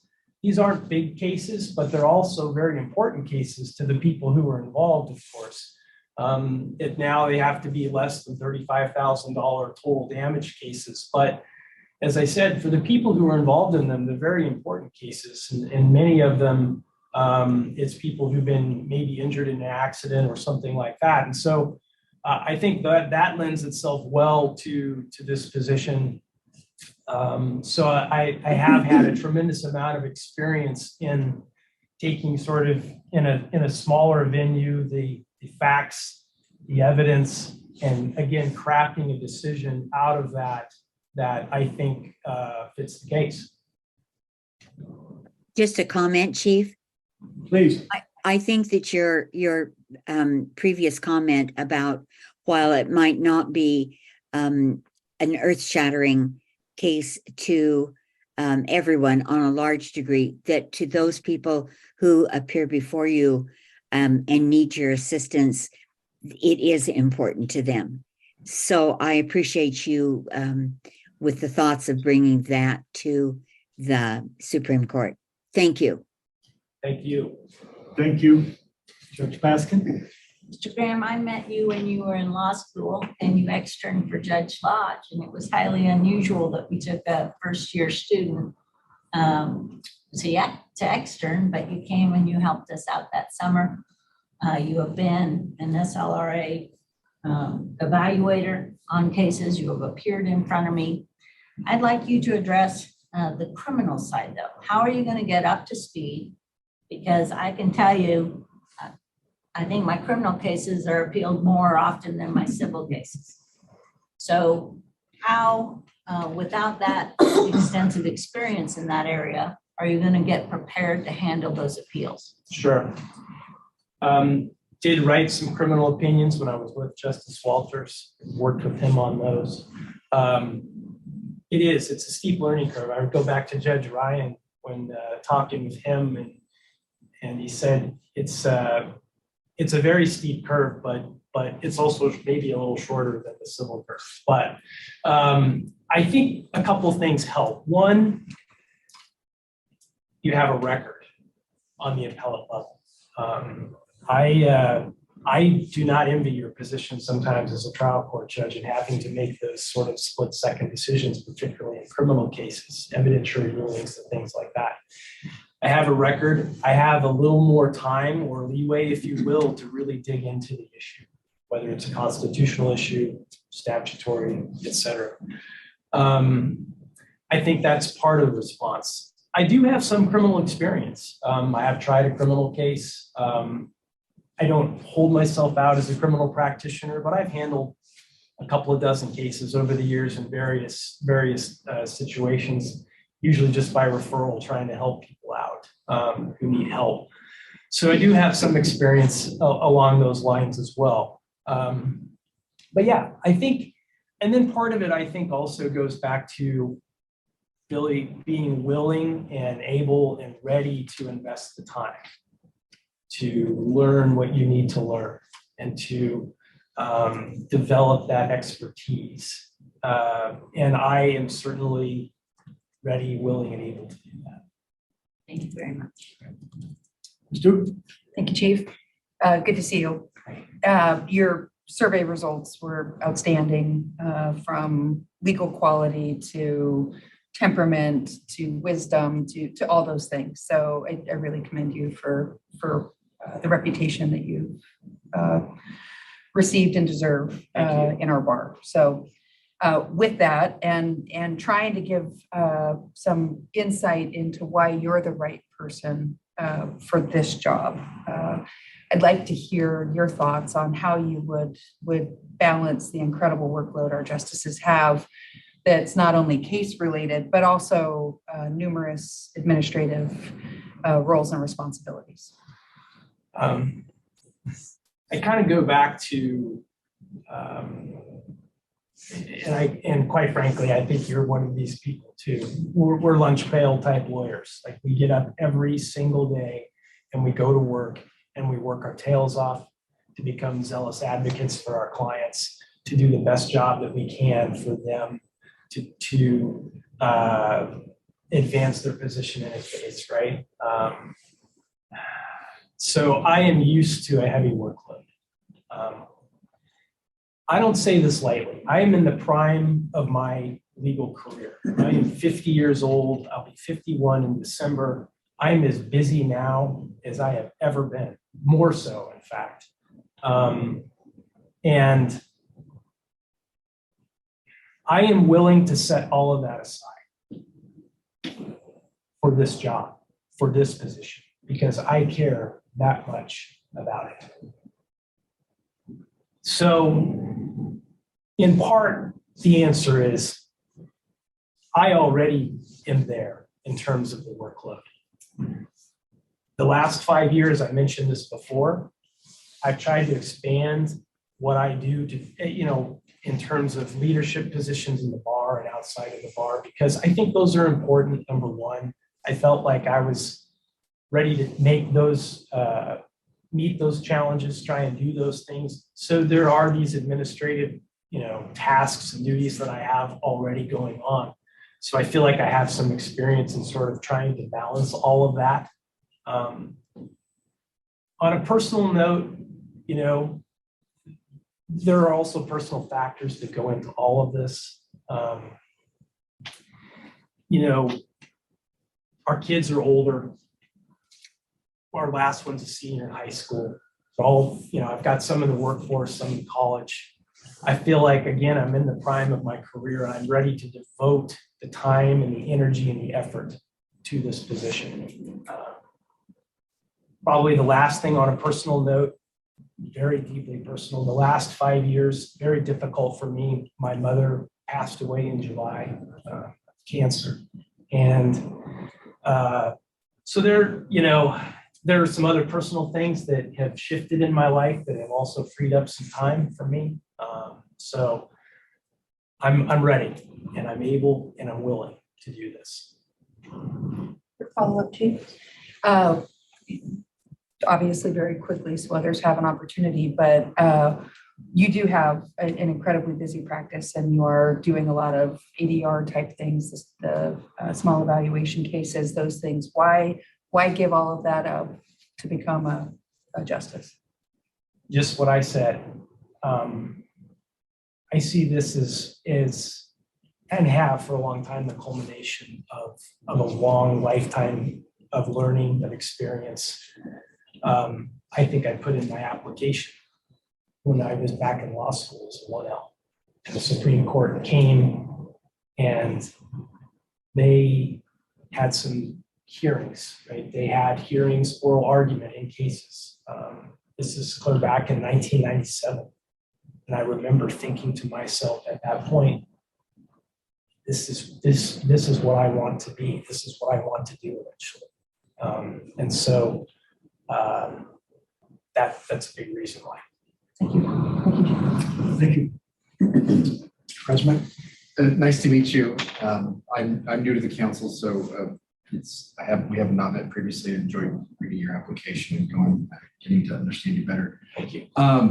Question I have for you is that being a newer member on the council and learning through some of the processes, I probably come to the table with a bias that people who want to be on the Supreme Court should have some experience as a judge prior to, just because there's more to just making decisions that come to running the court. So maybe you can help me understand what experiences that or traits that you have that you're bringing to the table that would be equally important to consider for this position. Sure. I think one of the things that separates me from the other candidates is really the breadth of my experience. I mean, I've been at this for almost a quarter century now. And I have tried to verdict a number of civil cases, a criminal case. I have handled cases involving real property, construction law, employment law, insurance law. I mean, a really, really wide variety of litigated matters. And so I think I lend that experience and have that experience that maybe some others don't. In relation to that is what I've mentioned before. I consider myself very much to be sort of a lawyer's lawyer in the trenches, so to speak, for the last almost 25 years, litigating cases, motion practice, arguing before the court. All of those types of things that I think, are really, really important as background, as experience for somebody who's going to be on the court. I think some of the best justices and judges at the appellate level, in my opinion, that we've had, they've all been great, don't get me wrong, have come straight from private practice. Justice Lauren Jones, Judge Karen Lansing on the Idaho Court of Appeals. They were able to make that transition and become great appellate judges and justices. I feel like I can do the same thing. Thank you. Mr. Bush? Thank you, Chief. I find we have something in common that I didn't know about today, but I'm going to show my age. When you decided you had to make your living using your mind, so you didn't realize you couldn't be the next Carl Fisk.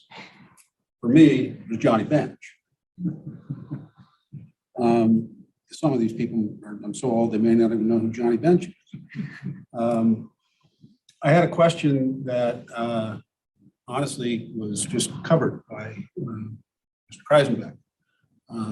So I don't have another one. Thanks. Okay. Thank you. And good morning to you. Actually, maybe we're afternoon now. Good afternoon. You talked about some things you've done in the last 5 years since you came to the council to try and expand your role in the community, legal community, and otherwise. Canon 3 in our Code of Judicial Conduct encourages judges to be involved in extrajudicial activities that involve the law, and also activities that are non-law related that benefit the community, charities, nonprofits, those kinds of things. So what do you think the role of Supreme Court Justice would be in following those two charges? I think there is no shortage of opportunities to speak, to write, to become involved in activities, organizations that can really benefit that and follow that candidate. One thing in particular that I do plan to continue with and that I feel so strongly about, and part of it is because I was a history major in college, and part of it is because I've lived in Idaho essentially my whole life, is to keep on with our Idaho legal history section of the bar.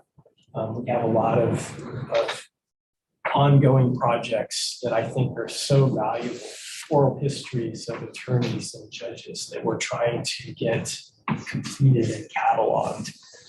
We just started a project that we're in conjunction with Stephen Kenyon at the federal court, where we're going to be setting up a display of the presidential commissions of Idaho's federal judges in the lobby area that are now in a courtroom up in Judge Windmill's courtroom. Continuing to write and publish articles. Another thing that I've done and again trying to become more active and involved. I mean, I've published I think 4 or 5 advocate articles in the last 5 years, several of those through the Idaho legal history section of the bar. I think I mentioned one of those articles was awarded the best article. Teaching opportunities. I had a great student who was interested in law school, who co-wrote the article with me several years ago about the pandemic of 1918. And so I think I'm excited for the judiciary. I really am. I feel like they're in keeping with Justice Bevan's comments. I do think it's so important for the members of the judiciary to be out there in the public and to uphold ourselves in such a manner and speak and talk about the importance of the rule of law. And democracy and our system of government and how we fit into all of that. I look forward to that opportunity if I'm appointed. Thank you, Mr. Any follow-up from anyone? Love to hear from you by way of summation. I want to thank all of you for the opportunity to come here today. It was no small undertaking to do this again. I had the support of my family. I had the support of my partners who were very gracious in supporting me and saying, yeah, we want you to go and do this. If this is what you want to do, we're behind you 100%. That means a lot to me. As a final note, I just wanted to say that I appreciate all of your efforts and your time. I know this is not a small undertaking for each of you as well to go and do this and to be a part of the Judicial Council. Each of you also is filling a very important role in our system. And thank you very much. Thank you, sir.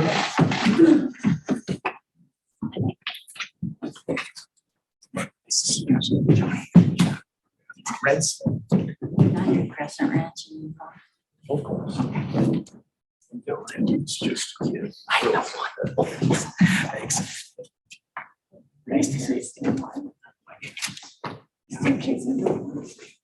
Well, not as much as you used to. Right. Good. Thank you. Thank you.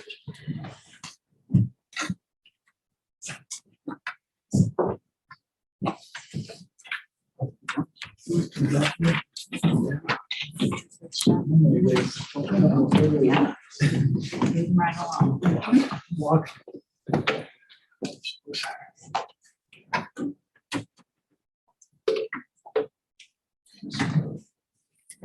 Liz, Sherry's gonna shut down the live stream, just did.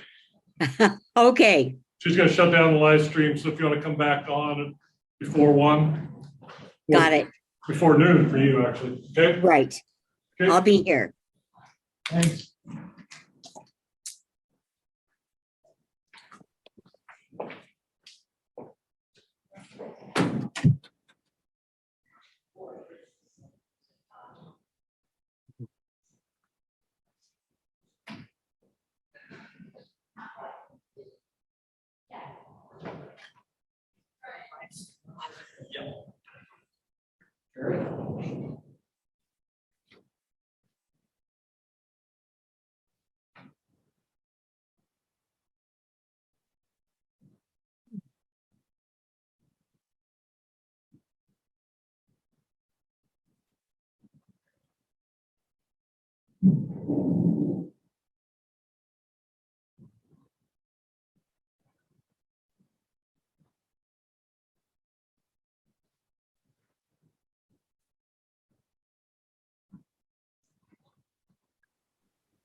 I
can't hit the live stream to go off, so you're on.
We're ready to start with the afternoon council. This is Matthew Christensen.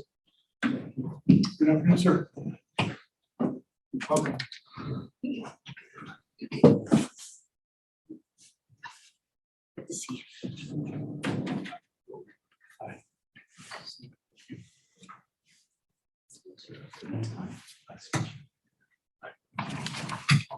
Please have a seat. We've also recognized one of our members, Elizabeth Chavez, appearing by Zoom. The way this works, sir, I've gone through this process before, is we'll give you some time for an opening statement if you wish to make one, questions to follow. And if there's time left in the 30-minute window, we'll have you sum up for us. Okay. For yours. First off, I just appreciate everybody taking the time, putting the effort in, and it's quite a process. I've submitted a fairly lengthy application that has a whole lot of background information about me, so I don't know that there's more I want to emphasize right now. I think this is your time more than mine, so let's just start with the questions and we'll just wrap it up. Okay, good. Well, I'll start then. My question is somewhat directed to the nature of a 5 individual justice court and the need to sort of, though independent, interact, execute orders, whether administrative or in our decisions we make on cases, to come together in a unified way, even if we disagree at times. And in your application, you reference appellate judges needing to, and I'm quoting here, determine the long-term effects of the decision, not just on the specific case and the facts before the court, but on the long-term ramification of the specific decisions. Can you expand on what you mean by that, and how, as one of 5, you see the 5-member court taking that into account in its decision-making, either, or frankly, for both administrative and legal decisions? I think I guess I'll address the legal decision side part, and it's the opinions that are written. I think the justices you're an individual voice on a 5-member court. And so the justices need to recognize that I have an independent duty to evaluate the facts, evaluate the law, apply those. But at the same time, the court is a court of 5 individuals. It may be that my view coincides with 4 other justices, and then it's easy for the court to sit as an independent or as a unified opinion. There may be times where my view of the law and the application of the facts is different than 3, 4 of the other justices. Does that mean I need to voice my opinion through a dissent? Not necessarily. If it's something that is important enough, I think it can. I think a really good example of this sort of dichotomy of an independent voice on a panel of justices is the example that we always got from 2 of the justices on the U.S. Supreme Court, Justice Scalia and Justice Ginsburg. They both were very polar opposites when it came to sort of views of the law, but were best of friends outside of that. They were able to communicate with one another collegially within the court system. They were able to recognize that they have significant differences, but didn't let that come between them and the friendship that they have. And so I think that's what the justices need to strive for, is the ability to work within that team while also maintaining your sort of independent view. As far as the future-looking things, I think any attorney can come up with an example of an opinion from the Supreme Court that, when it's issued, the court very clearly says, this is limited to the facts of this case. But then it becomes applied to other cases, other facts moving forward. There may be times where the court has to come back and say, no, really, we were only talking about the facts of that case. And so I think that statement in the application is geared at recognizing you're deciding the facts of that case, but you're also writing an opinion that's going to be interpreted by other judges on the lower courts, that may be interpreted by a later Supreme Court panel, that may then be applied to different facts. And so being able to somewhat see ahead a little bit of, look, if we decide this way, what are the potential other ramifications that we may need to be worried about that maybe we address by saying, for reals, this is only applicable to these facts in this case. And so I think that's what that explanation, or what that statement is meant to I be. appreciate that. I think my predecessor as chief, Roger Burdick, used to call those the ripples in the pond. In terms of, this, what we say today is, may have all kinds of effects. So I can appreciate that better than I could from reading your application. Thank you. Mr. Eberger? Thank you, Mr. Chief Justice. Good afternoon. Afternoon. Thank you for your application. This is the first time you've been before the council. That's correct.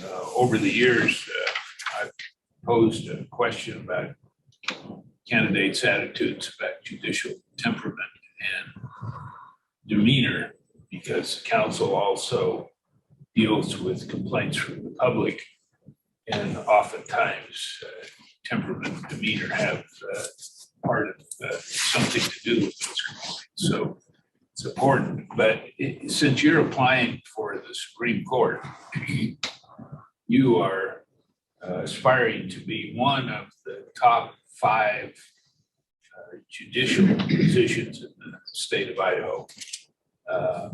The leaders, if you will, of the Idaho judiciary. So as you contemplate being in that position, how would you, number one, address the issue of judicial temperament? But beyond that, how would you provide leadership to the Idaho judiciary in terms of getting adherence to the canons by the judiciary, so that the confidence in the public would be maintained in our system? So it's a good question. I think there's on the leadership side, I think first and foremost, as a Supreme Court justice, you're setting the example. So I think it's very hard to go to the district court judges, magistrate judges, and say this is really how you should be acting, but ignore everything that I've been doing on the Supreme Court. I think you need to be first and foremost the example to the rest. I think there's a lot of opportunities for a Supreme Court justice to participate in educational events for judges, for attorneys, for other members of the legal profession, and through that sort of education. And I think that's a way that the justice can reach the attorneys and the other judges. I think there's also opportunities for outreach to the general public to help them see what sort of temperament a justice or a judge should have. I think Justice Bevin's been writing opinions that get in the newspapers recently. That's a good example of sort of putting out to the public, this is how we think justice and judges should be acting within the state of Idaho. So that sort of public outreach, participation in public events, public nonprofits, that sort of thing, just being visible in the public, I think goes along with the example that you've got to set as a justice. But I think being someone that people can look at and see and relate to is a key, I think, to that temperament. Thank you. Thank you, Mr. Chief Justice. Thank you. Ms. Simpson? Yes, thank you, Mr. Chief Justice. What do you think has prepared you to be ready for this position? So I've been in practice for about 18 years, just over 18 years. One of the things in practice and at the law firm that we've done over time is sort of evaluate our personalities. How do we work well with one another? How does staff work with an attorney? Maybe they shouldn't be working together because the personalities are going to clash. And in doing that, I think one of the things that I've learned and realized is my personality is very much, I like to think about an issue, read about an issue, learn about an issue before I talk about the issue. And so I think as a justice, that's a skill that is paramount. I think that's a different skill from a district court judge. district court judge, you're in trial, you're facing objections, you're making split-second decisions. The benefit of a Supreme Court justice or appeals judge is you've got a record, you've got time. You can go back and review the transcripts, you can review the motion that was filed. You're able to do all of that even before you get to oral argument and have questions to the parties. And so I think just personality-wise, it fits that. I think the legal experience that I have, a lot of my practice is in bankruptcy court. I'll recognize that. I think there's a misconception even amongst attorneys what the extent of a bankruptcy attorney does. There's obviously forms that get filed, but most of my bankruptcy work is in complex bankruptcy matters. We're litigating issues. We're filing claims, objecting to claims. Many of the things that we do are litigation. It's motion practice. It's going to trials. It's exactly the same as something we do in state court. So I think the practice that I've had, I think, gives me a pretty good exposure to a lot of those litigation issues that may then end up being appealed.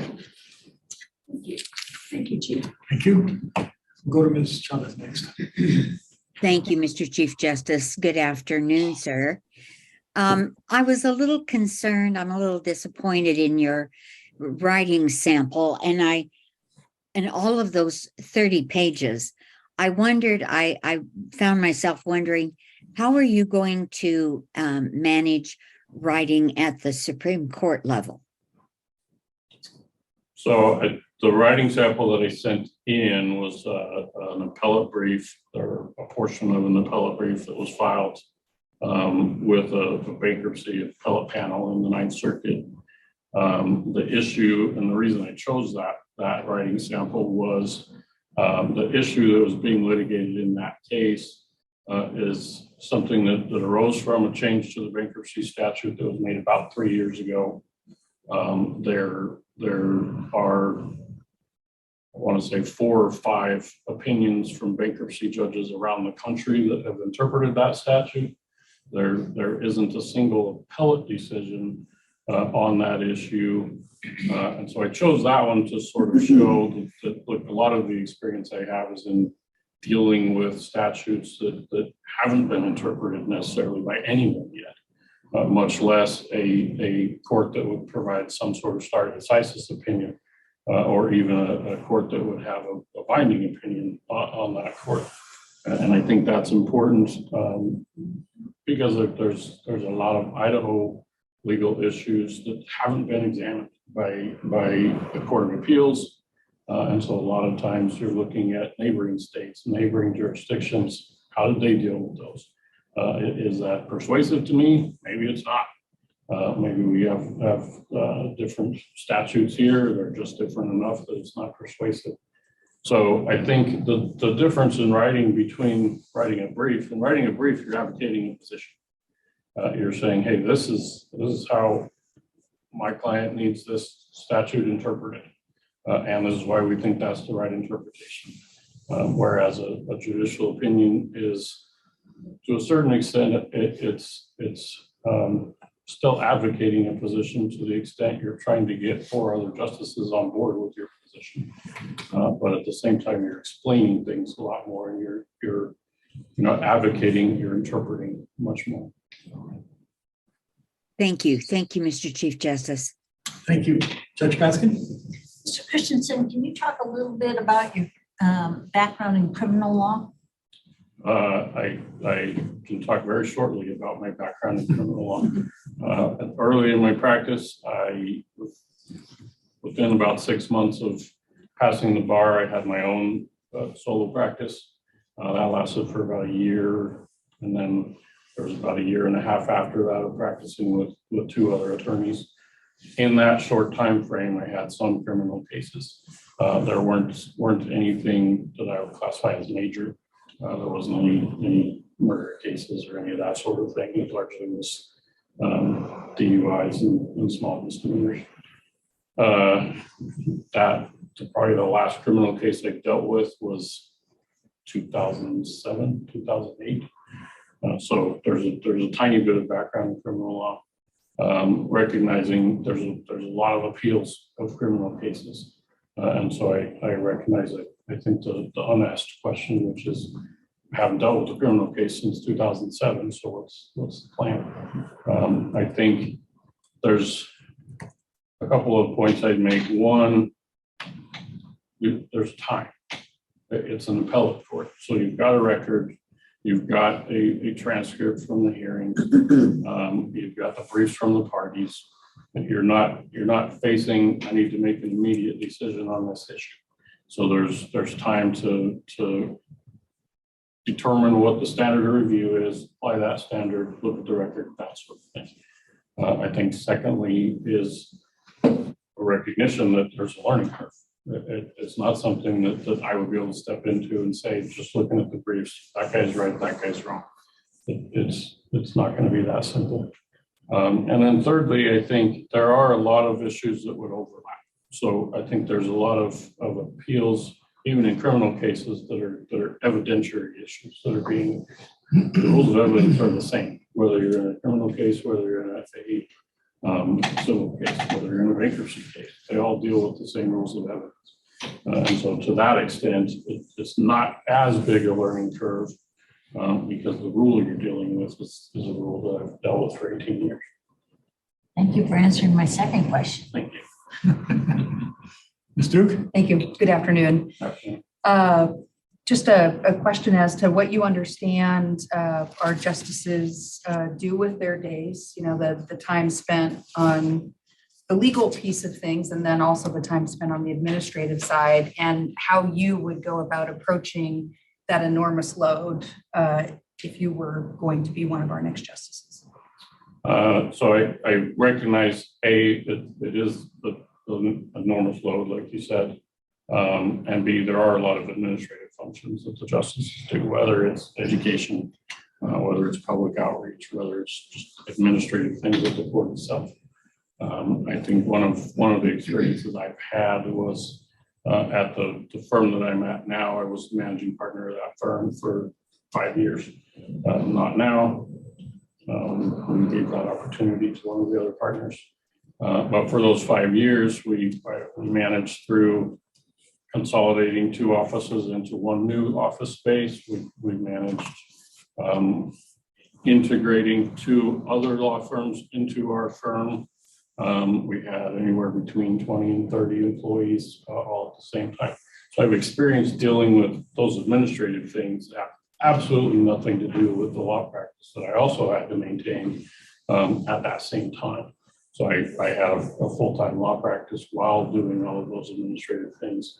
And of course, I wasn't doing everything myself. There's an office administrator and that sort of thing as well. So I have experience of dealing with having to fit the time in for the administrative things and the legal things.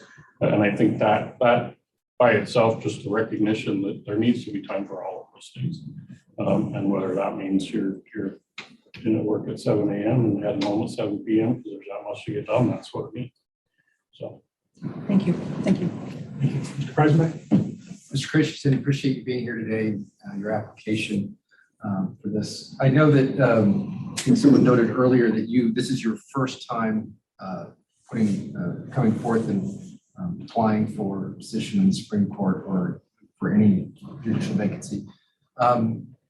What reservations do you have about making this, going after this position? Or what reservations do you have to overcome in order to move forward on this? That's a good question. I'll clarify, I guess, first. I have applied for federal court judgeships before. Those go through a whole separate process then through the Idaho court system. So it's not necessarily the first judgeship I've applied for. It's the first through this process here. And I think two of the biggest reservations, one is sort of giving up the law practice. That's something that I've tried to build and tried to do well for the last 15 years in the practice area I'm in now. The reputation that you try and build from that. And so there's a little bit of both heartstrings and sort of giving that up, right? Something that I tried to build, but then also knowing there's a whole stable of clients that I represent right now. And so being able to work through making sure they're taken care of either through finishing up the matters or getting them transferred to a new attorney, that'll be a big process. So I think that's the first thing, I guess, is sort of giving up that practice. And then the second one is more personal is probably not the right word, but it's a change, right? It's moving to something. I don't have relatives that are judges that I could call and say, hey, tell me what this is like, right? I have people that I've met through practice that I could talk to. And so it's just one of those, it's a big step. It's a totally different area of the law from practicing as a private attorney. So that's just kind of trepidatious, I think. Thank you. Thank you, Chief Justice. Mr. Christensen,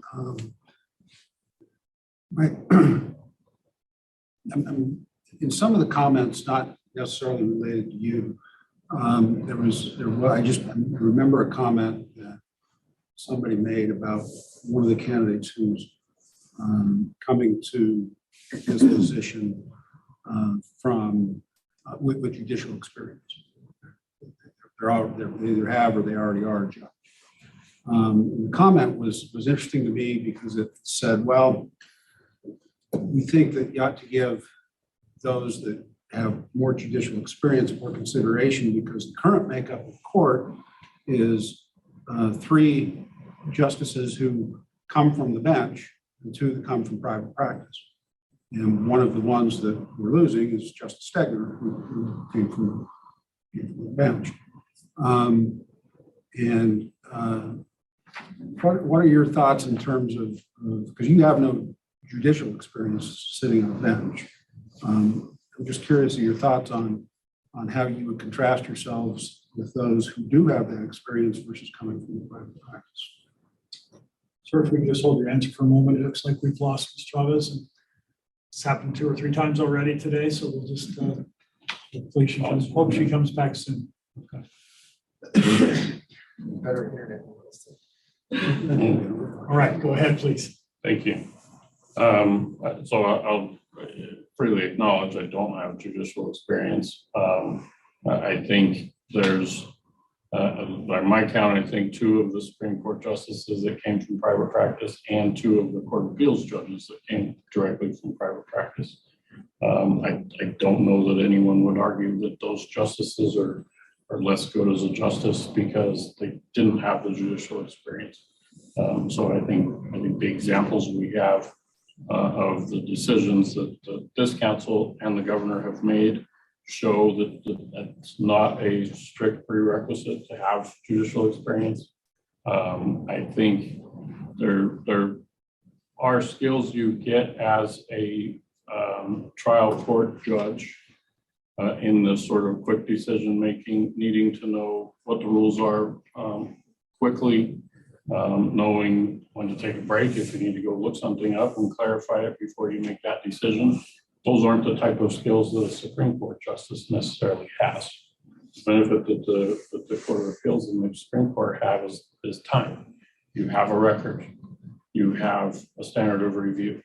You have 4 other justices you can talk to and say, hey, what do you think about this? So I think while there are skills you would gain as a trial court judge, I think the respect for those skills and the respect for the job that the trial court judges do when you're sitting as an appeal court reviewing those decisions doesn't necessarily need to come only from having sat in that seat yourself. I think anyone in private practice that regularly appeals in a trial court should have immense respect for what that trial court judge has to do. Thank you. Thank you, Judge Garber. Thank you, Chief. I'm looking at your application also, Mr. Christensen. Good afternoon to you, by the way. You talked in your application about, you said for a long time I've aspired to be a judge. You said that you've applied for a couple of federal spots. This is the first one on the state level you've applied for, is that? That's great. So my question would be then, if you've aspired to be a judge for a long time, why not apply for either a magistrate position or a district judge position before going right to the Supreme Court? So I'll go back to what I said before first, which is I don't necessarily view that as a prerequisite for the Supreme Court position. And then I also want to go back to what I mentioned about sort of my own personality and the way that I recognize I tend to work better. Do I like making split-second decisions? Not necessarily. Do I think that I could do it if I needed to? Yes. An evidentiary ruling on an objection, even a written decision on a motion is something that I could do. But I need to recognize in myself that I practice better and work better having time to look at that issue, think about that issue before having to sort of spur the moment we practice it. So that's the best answer I do. Thank you. You follow up, Judge? Mr. Christensen, how do you see the role of a Supreme Court justice interacting with the bar and with the community? So there's canons, obviously, that govern how the justices can work. Number one, you've got to stay within the realm of what those sort of dictate and allow. I think there's opportunity. If an opportunity arises, there's 4 other justices who also have to live by those canons, and plenty of judges who do too. If there's something that you've got a question about, go talk to the Chief Justice, say, hey, what do you think about me participating in this? So I, first of all, stay within the realm of those outlines. With the bar itself, I think the justices participate in CLEs, go to conferences that the different sections have, just be visible, participate in the meetings that the bar has, participate in the committees that the bar may have. So just be out there. Don't hold yourself up in the Supreme Court building and stay here all day. As far as the general community, I think there's opportunities to be on nonprofit boards. There's opportunities to be on committees that do public things, whether it's a 5K walk that you want to work on. That probably would not be my choice, but some of the nonprofits that are out there are worthwhile endeavors for a justice to get to participate in. Obviously, even within that realm, there's some limits to how much involvement the justice could have. Thank you. Yes. Follow-up question. Most of your experience comes from private practice, and this being a public position, it's one that for the Supreme Court especially requires statewide election every 4 years. So if you're selected by the governor, you remain on the ballot if you want to continue that position. Have you thought through how you would handle that, and are you prepared to take on a statewide election if you're selected by the governor? So am I prepared? Yes. I think it's not a surprise to anyone that the justices, even the district and magistrate judges sometimes face elections. So it's part of what comes along with that position. As far as how to campaign, how to work on the election. You don't have to go to that. I just want to know if you're prepared to undertake it. Prepared to undertake it, absolutely. Okay. I think there's restrictions within the canons on how much you can actually do, fundraising, that sort of thing. But it's part of the job. Sure. I would just want, thankfully, it's a 6-year term for us, not a 4-length district. With that, sir, you have about 3 minutes for some summation if you wish. Okay, I do. I have support from all of my partners at the law firm. They know that it's a public application, it's a public interview. So all of them, I'll say, sort of begrudgingly support the application. I also, my family is participating. I think some of them are watching right now from their college dorms, and I have all of their support as well. And my children are mostly grown, with the youngest is in middle school, so we don't have toddlers running around. I think the temperament that a justice requires, temperament that a judge requires, I hope I've exhibited that's the way that I like to work. The thoughtfulness that needs to go into the opinions, the opportunity for a judge or a justice to continually be learning, continually be working on their craft, learning how to write better, learning how to ask better questions at oral arguments, that sort of thing. That continually learning curve is something I've tried to espouse throughout my career. I think in the application, there's a spot where you have to list all the CLEs you've been to and taught. It's a couple of pages long because I like learning and teaching. That's why I've taught at the law school for this 10 years. So I've been involved in several bar sections since starting my practice realistically. Had plenty of service opportunities, leadership opportunities within the state bar, serving those attorneys, and would appreciate the chance to move to the next level and move that service to the entire state of Idaho. Thank you. Thank you, sir.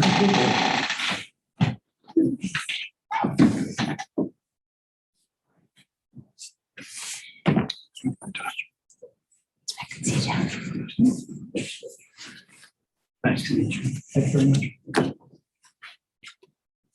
Thank you.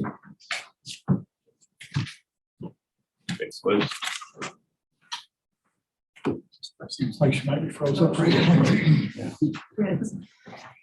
There she is. Good job.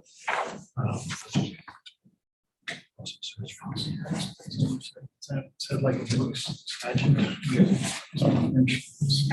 I'm not sure. Yeah. Pageant. Yeah, I don't. That's saving my mind. Jeff Leonard.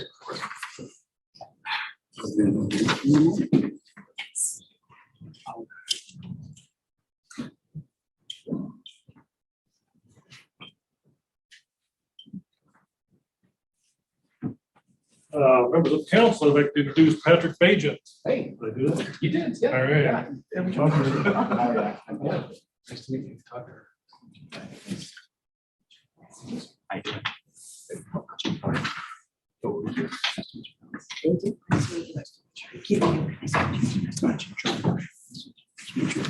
You'll also know one of our members is appearing by Zoom, Elizabeth Shaw. Oh, good.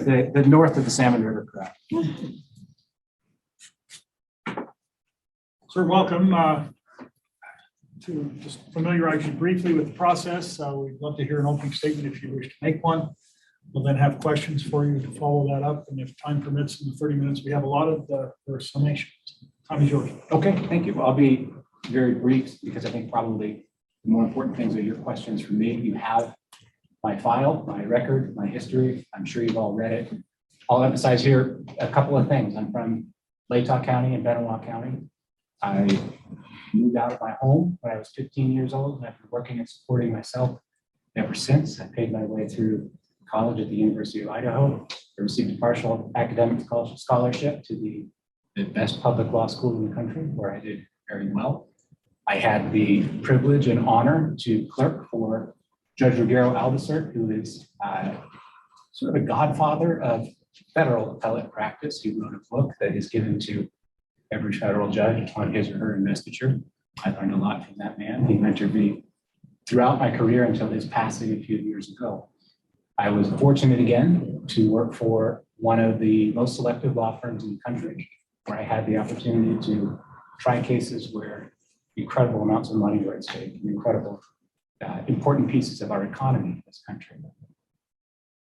I miss Idaho. I'm from Idaho. I am a product of public schools. I'm a proud product of North Idaho.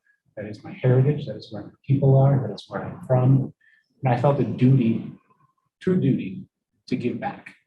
Many people my age, talent, leave our state and they don't return. They find money or careers or opportunities on the coasts. I wanted to be here. So I left Seattle I moved to Boise, south of the Salmon River, as we say, up north, but I made a home here. I married the class president of my high school.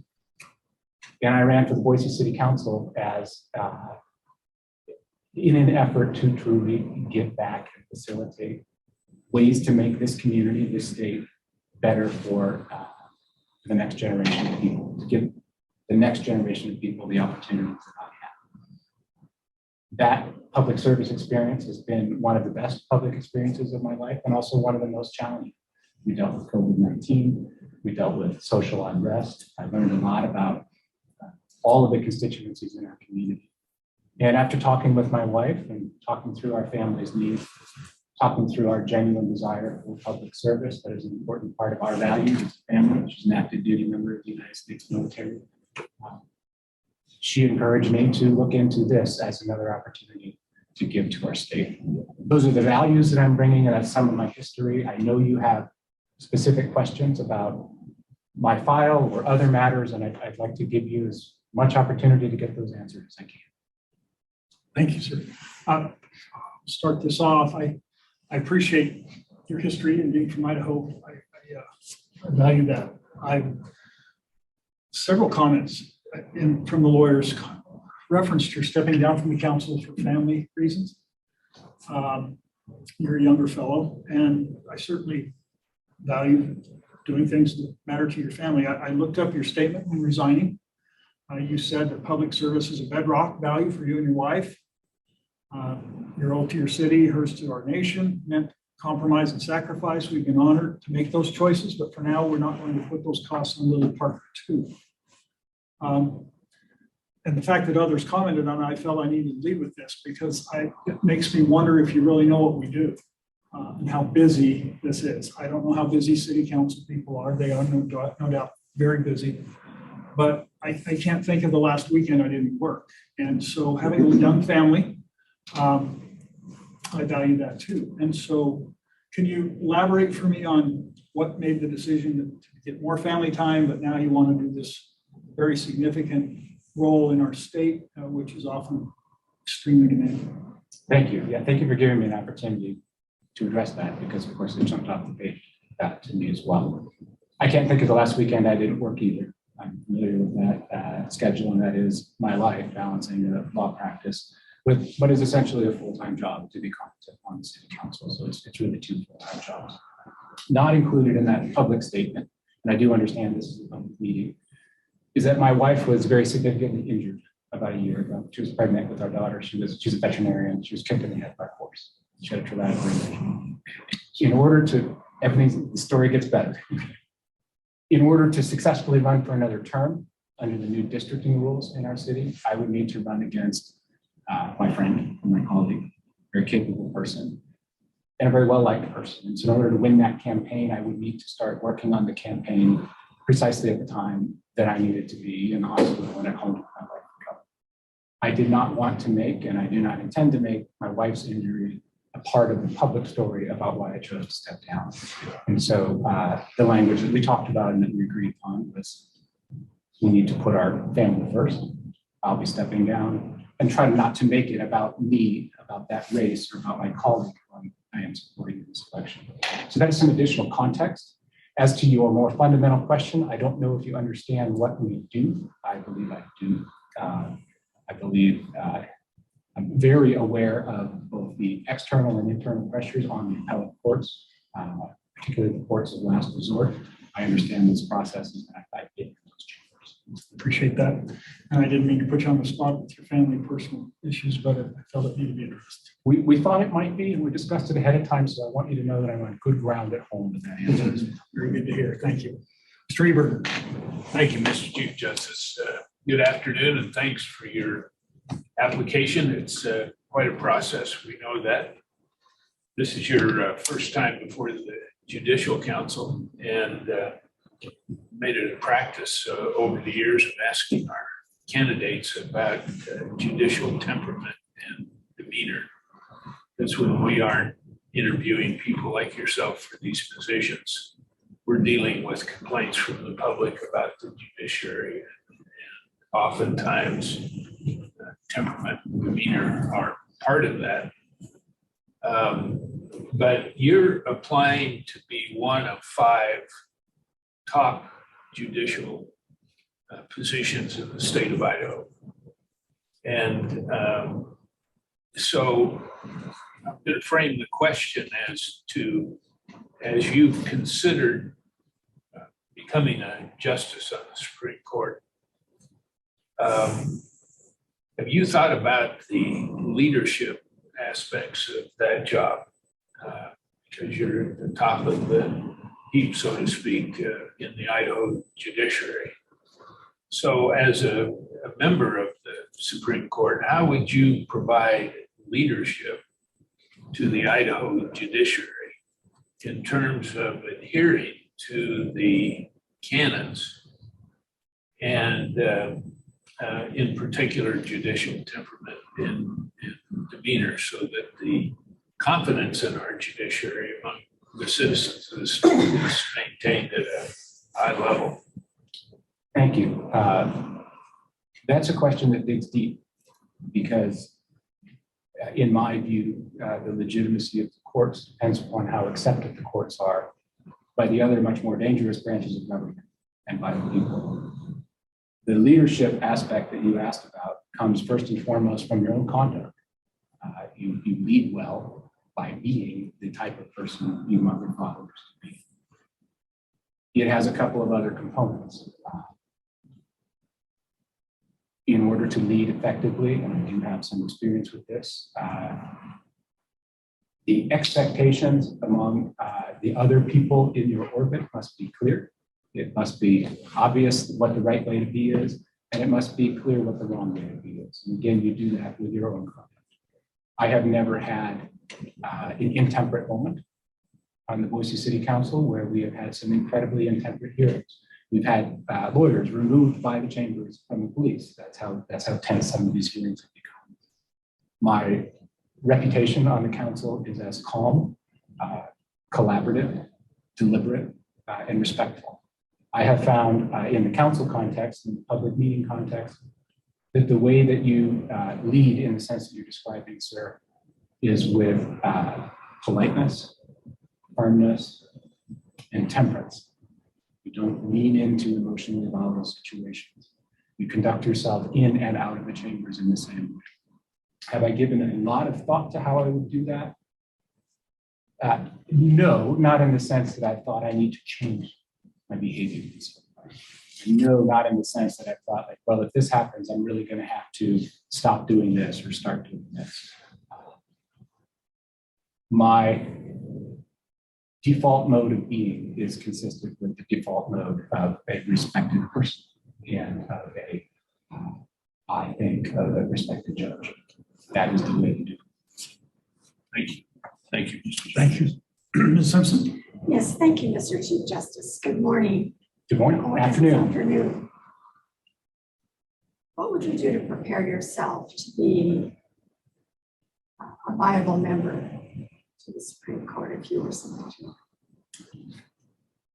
Thank you. I think there are a couple of aspects to that question.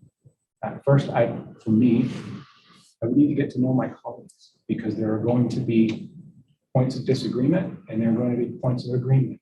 And I would, for my own sort of way of operating, I value a personal relationship and a closeness with people in those types of dynamics because it makes everything else go better, particularly disagreement. I would lean very heavily, to the extent that he's open to it, on my predecessor, to the extent that he's willing to communicate and help me with basics like where the doors are. I will certainly be asking him those kinds of questions. My experience in the federal courts of appeals is that the law clerks are where it's at, and I will rely on these people to show me the ropes of the administrative process. In terms of skill in the law, knowledge of legal issues or knowledge of the case, I don't think that there's much that you do between now and investiture to prepare for that. You either have done it or you're. Does that answer your question? Thank you so much. Thank you. We'll now turn to Ms. Chavez via Zoom. Thank you, Mr. Chief Justice. Welcome this afternoon. I have a little bit of a concern about your writing sample that you put in your application. 44 pages, even at that, did not give me necessarily a sense of your writing. So help me understand, how are you going to wrap your arms around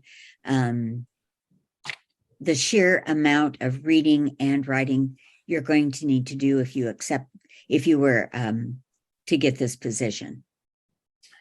Well, first, I'm sorry that the writing sample didn't provide you with what you're looking for. It's too late. I'd be happy to provide anything else. I've written a lot, but I recognize that's too late. So I apologize for that. On the city council, our agenda packets are 500 to 700 pages every week. Your job, you would think, would be to read all those pages. It's not humanly possible.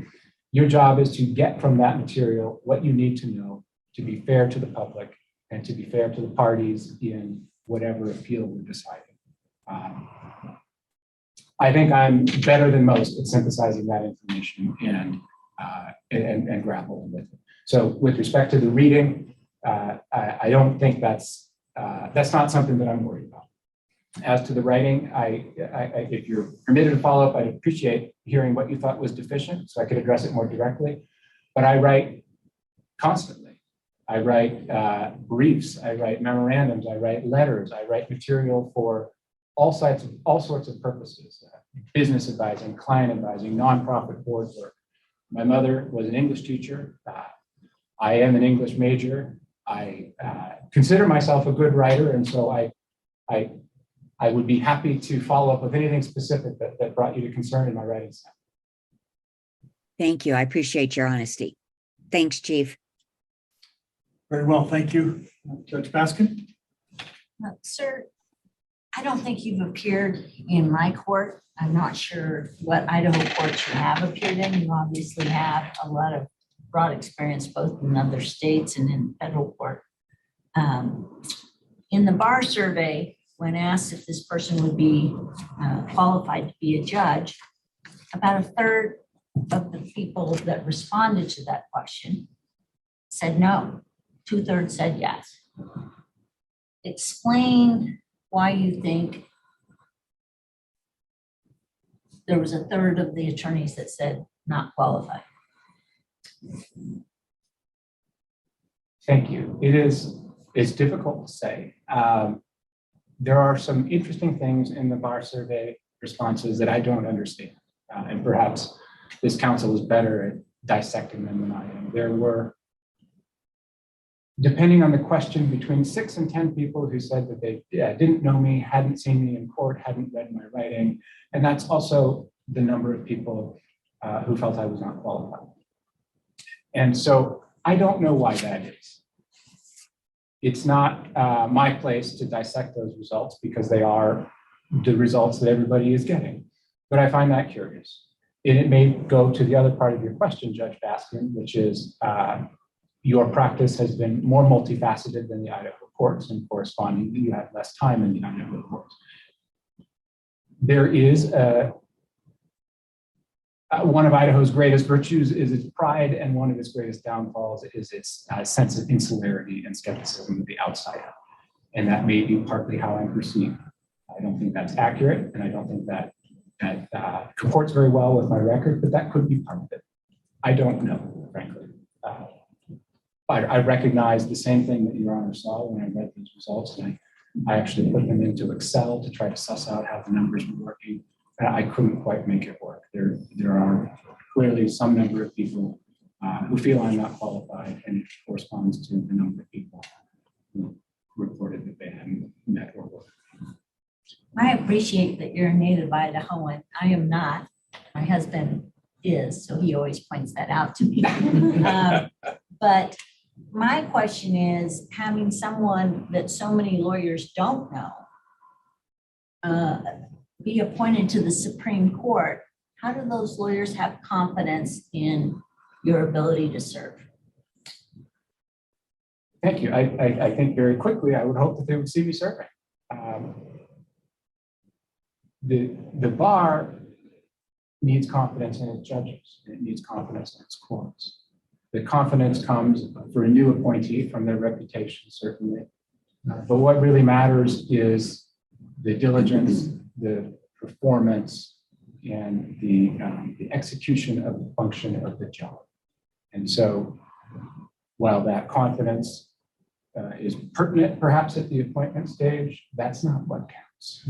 What counts is the next 4 years, the next 6 years, the length of the term that you're being appointed for, and any terms that may follow. That is where the rubber hits the road, because that is where matters, where parties with rights or interests at stake are being decided. And I think that, and not the subjective assessments from people who don't know you, is where the rubber meets.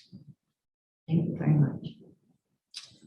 Ms. Duke? Thank you, and good afternoon. It's nice to meet you. In following up with the experience question, there is a concern of lack of experience articulated, as Judge Baskin just discussed. And from a first chair standpoint, how many first chair trials have you tried, and how many first chair oral arguments have you made before an appellate court? I have those numbers in my application. Let me pull them up. Because there's a mix of jury trials, arbitrations. And I saw that. Okay. So So from a jury trial standpoint, how many first chair? 2. Okay. My most recent jury trial was last summer, which in front of Judge Knock, and it was a very successful trial for my client. We obtained a 7-figure verdict. Prior to that, my previous jury trial, I think it was in 2016.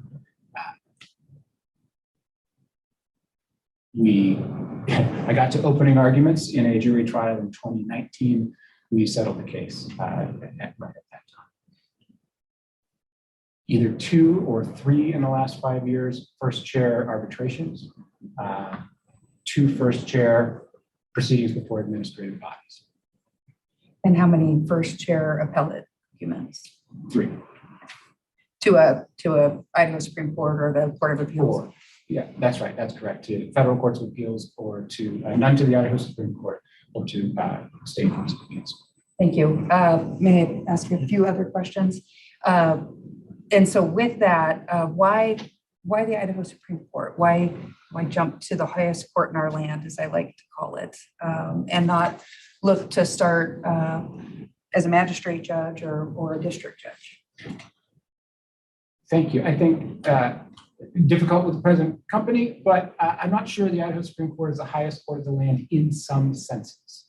It is the trial judges who are deciding adoptions, dealing with the most intimate parts of people's family lives, holding jury trials, taking away people's rights in criminal cases. And so, while in our legal system, the Supreme Court is the highest court of the land, I think you could make a very practical argument that for the human beings in our community, the trial courts are where the power is. That's an intellectual, interesting thing to think about.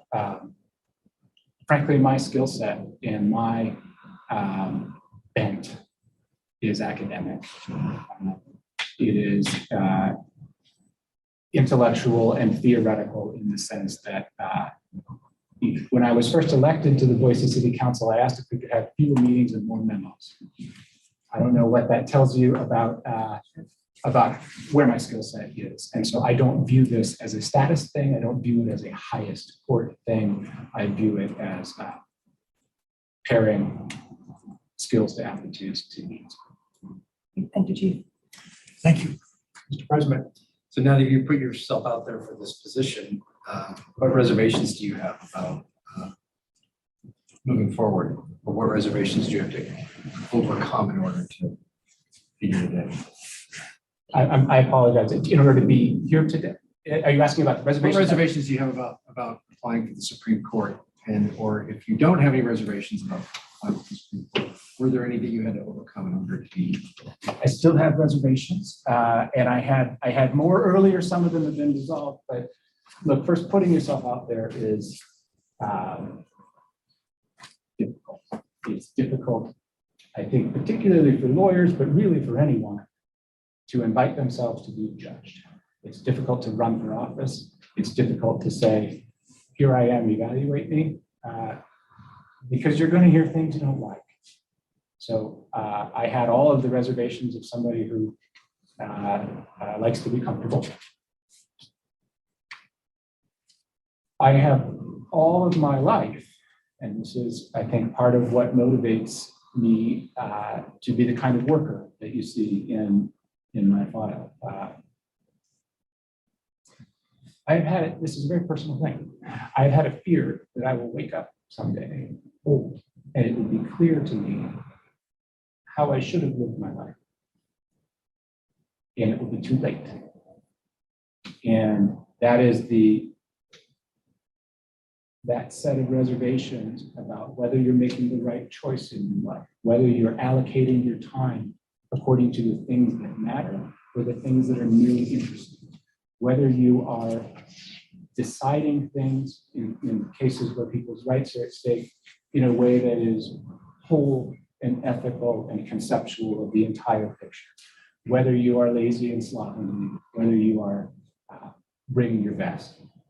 That I'd is, like to just interrupt. It looks like we've lost Ms. Chavez, and I don't want her to be able to hear this answer. So bear with us. We'll hopefully get her back soon. Happens about once an interview. yeah.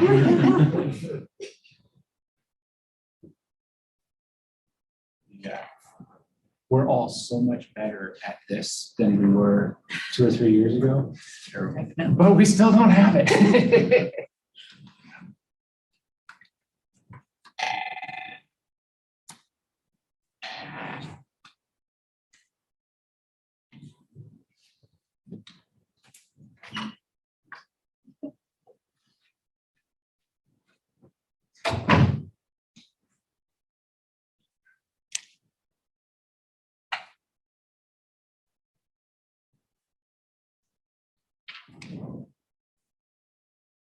Well, while we're doing non-pertinent things, Judge Baskin had one matter in front of you shortly after you were appointed.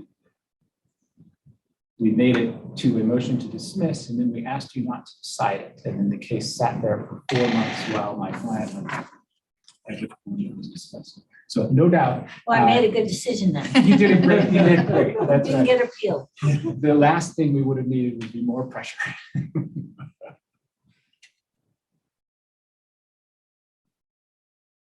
She turned her connection off, so I'll have to wait till she tries to get back in. All right. Well, since we're up against the time limit, I really think we probably just need to go ahead. Are you okay with that? Can I follow up? Yes, that might help you. I'll be very brief. I appreciate your thoughtful and honest answer. I thought it was and very personal and thorough. As somebody who has served in elected office before, though, and you said the appeal of this job is the academic and intellectual pursuit, precisely. But I mean, this also is an elected office that requires a statewide election, and are you prepared to move forward and, if selected by the governor, pursue re-election for this position? Yes. Thanks. Mr. Bushel. Thank you, Chief. Mr. Badger. My question may kind of go to the comment you made earlier about the other two branches being more dangerous branches of government. And of course, it may not either. There's a quote that the source is difficult to tell exactly who it came from. The Constitution was being framed. Somebody asked a question of what kind of government have you given us? Benjamin Franklin. You know, and some say it's George Washington, and others say it's somebody else. That's why I'm not sure, but I agree. But the response was obviously a democracy. We can keep it. What do you think the role is, if any, of the Supreme Court as the face of the judicial branch in protecting our democratic form of government? I was always told that quote was from Ben Franklin. As he emerged from the convention, it's flagged down on the street. But if it's a quote from a founding father, it's probably attributed to him. Yeah. Are you asking federally or in the state of Idaho? In the state of Idaho. It is, well, first, the judiciary in the state of Idaho is accountable to the public in a way that's not true federally. And so it is a participant in democracy in a way that is different, better. The court derives its legitimacy and its power from deciding what the law is, not what the law ought to be, from deciding what the words on a page say or the words on a page as developed by practice over time mean. The words on the page in the case of democracy are the laws around elections, eligibility, separation of powers. That's critical, I think, when you're thinking about how democracy works. And the court's job is to be, I think, two-part. One is the sort of above the fold, well understood job to be a caller of balls and strikes and a decider of what the law is. But the second is to be legitimate. We live in a time when more and more people are disposed to receive the results of a legitimate political process or of a legitimate institution and seek to tear that institution down. I think that's happening with our forms of government. I think that's happening with many of our established institutions. In order to perform that above the fold job, the court must maintain its below the fold legitimacy. It must resist being torn down. It must not vacillate or cave to popular opinion. It must declare what the law is faithfully, truthfully, and honestly.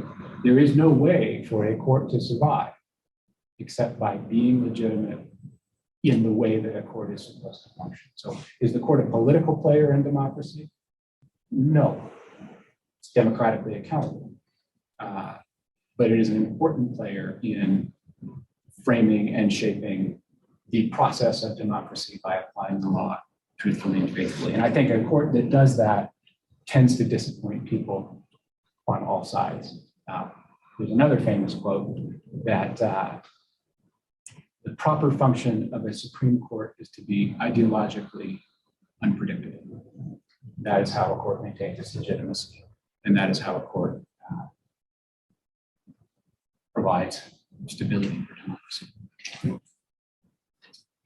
One last question from Judge. Thank you. Good afternoon to you. Thank you for your responses today and your application. I'm thinking about Canon 3, and it doesn't require but encourages judges to be involved in extrajudicial activities that have to do with the law and also those kinds of activities that are not law related are civic related.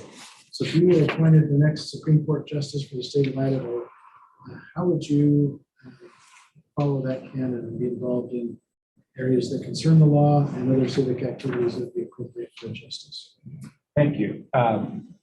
Well, first, I think my docket of being a judge on moot courts would swell. I think I would be much more appealing to both my former law school where I performed that function and also for last spring I did, this is one of the most fun things I've done in a long time, a mock trial for a group of 8th graders, and they were smarter than some of the lawyers I practiced. The canon is, I view that as both challenging and somewhat liberating. I will be relieved of the opportunity to participate in things that have political connections. That seems a little delightful at times. One of the difficulties with our system of justice is that because it's a system of ideas and a system of lawyers, it is also a system where it can be difficult for people with less means to participate as robustly as people with more means. That is something that I think about a lot. And I would hope that I would be able to find ways through access to justice or other, ideologically neutral, not politically animated in the ways that run afoul of the canons, to improve the access, the ability to access our courts robustly in this state, because the median income of the average Idahoan is not commensurate with lodging a civil defense. That is a challenge, and that is something that we are across the country, going to have to continue to work through in the next 100 years in order to ensure that our system of order, liberty, respect on the courts is a fair one for everyone. That is where I would like to put as much attention as I can. So we're right up against our time limit, but some of that was due to the technical issues. If you would please limit your summation to 1 minute. 1 minute. You've seen my file. You've heard the questions, the answers to the questions I have to give. The one thing that you didn't touch on directly was my age. Expecting that.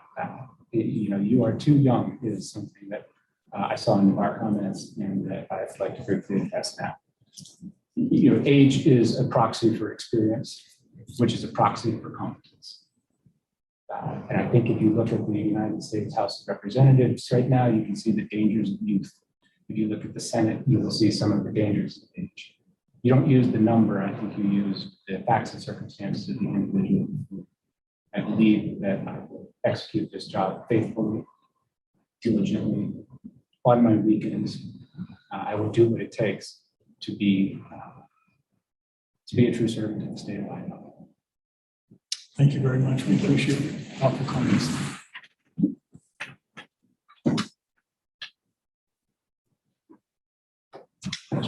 Thank you. Thank you very much. Thank you for your time. Sorry, I didn't remember the case. I'll look it up when I get back. It's unmemorable. Thank you. Thank you. Nice to meet you. Nice to meet you. Me too.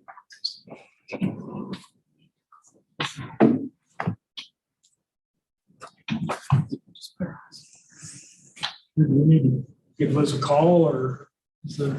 I don't know, and I don't have Judge Kennedy on here yet either.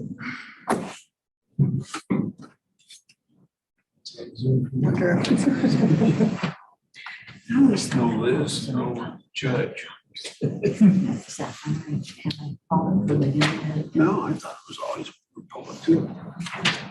Well, not on our end. It hasn't signed in yet. I can see.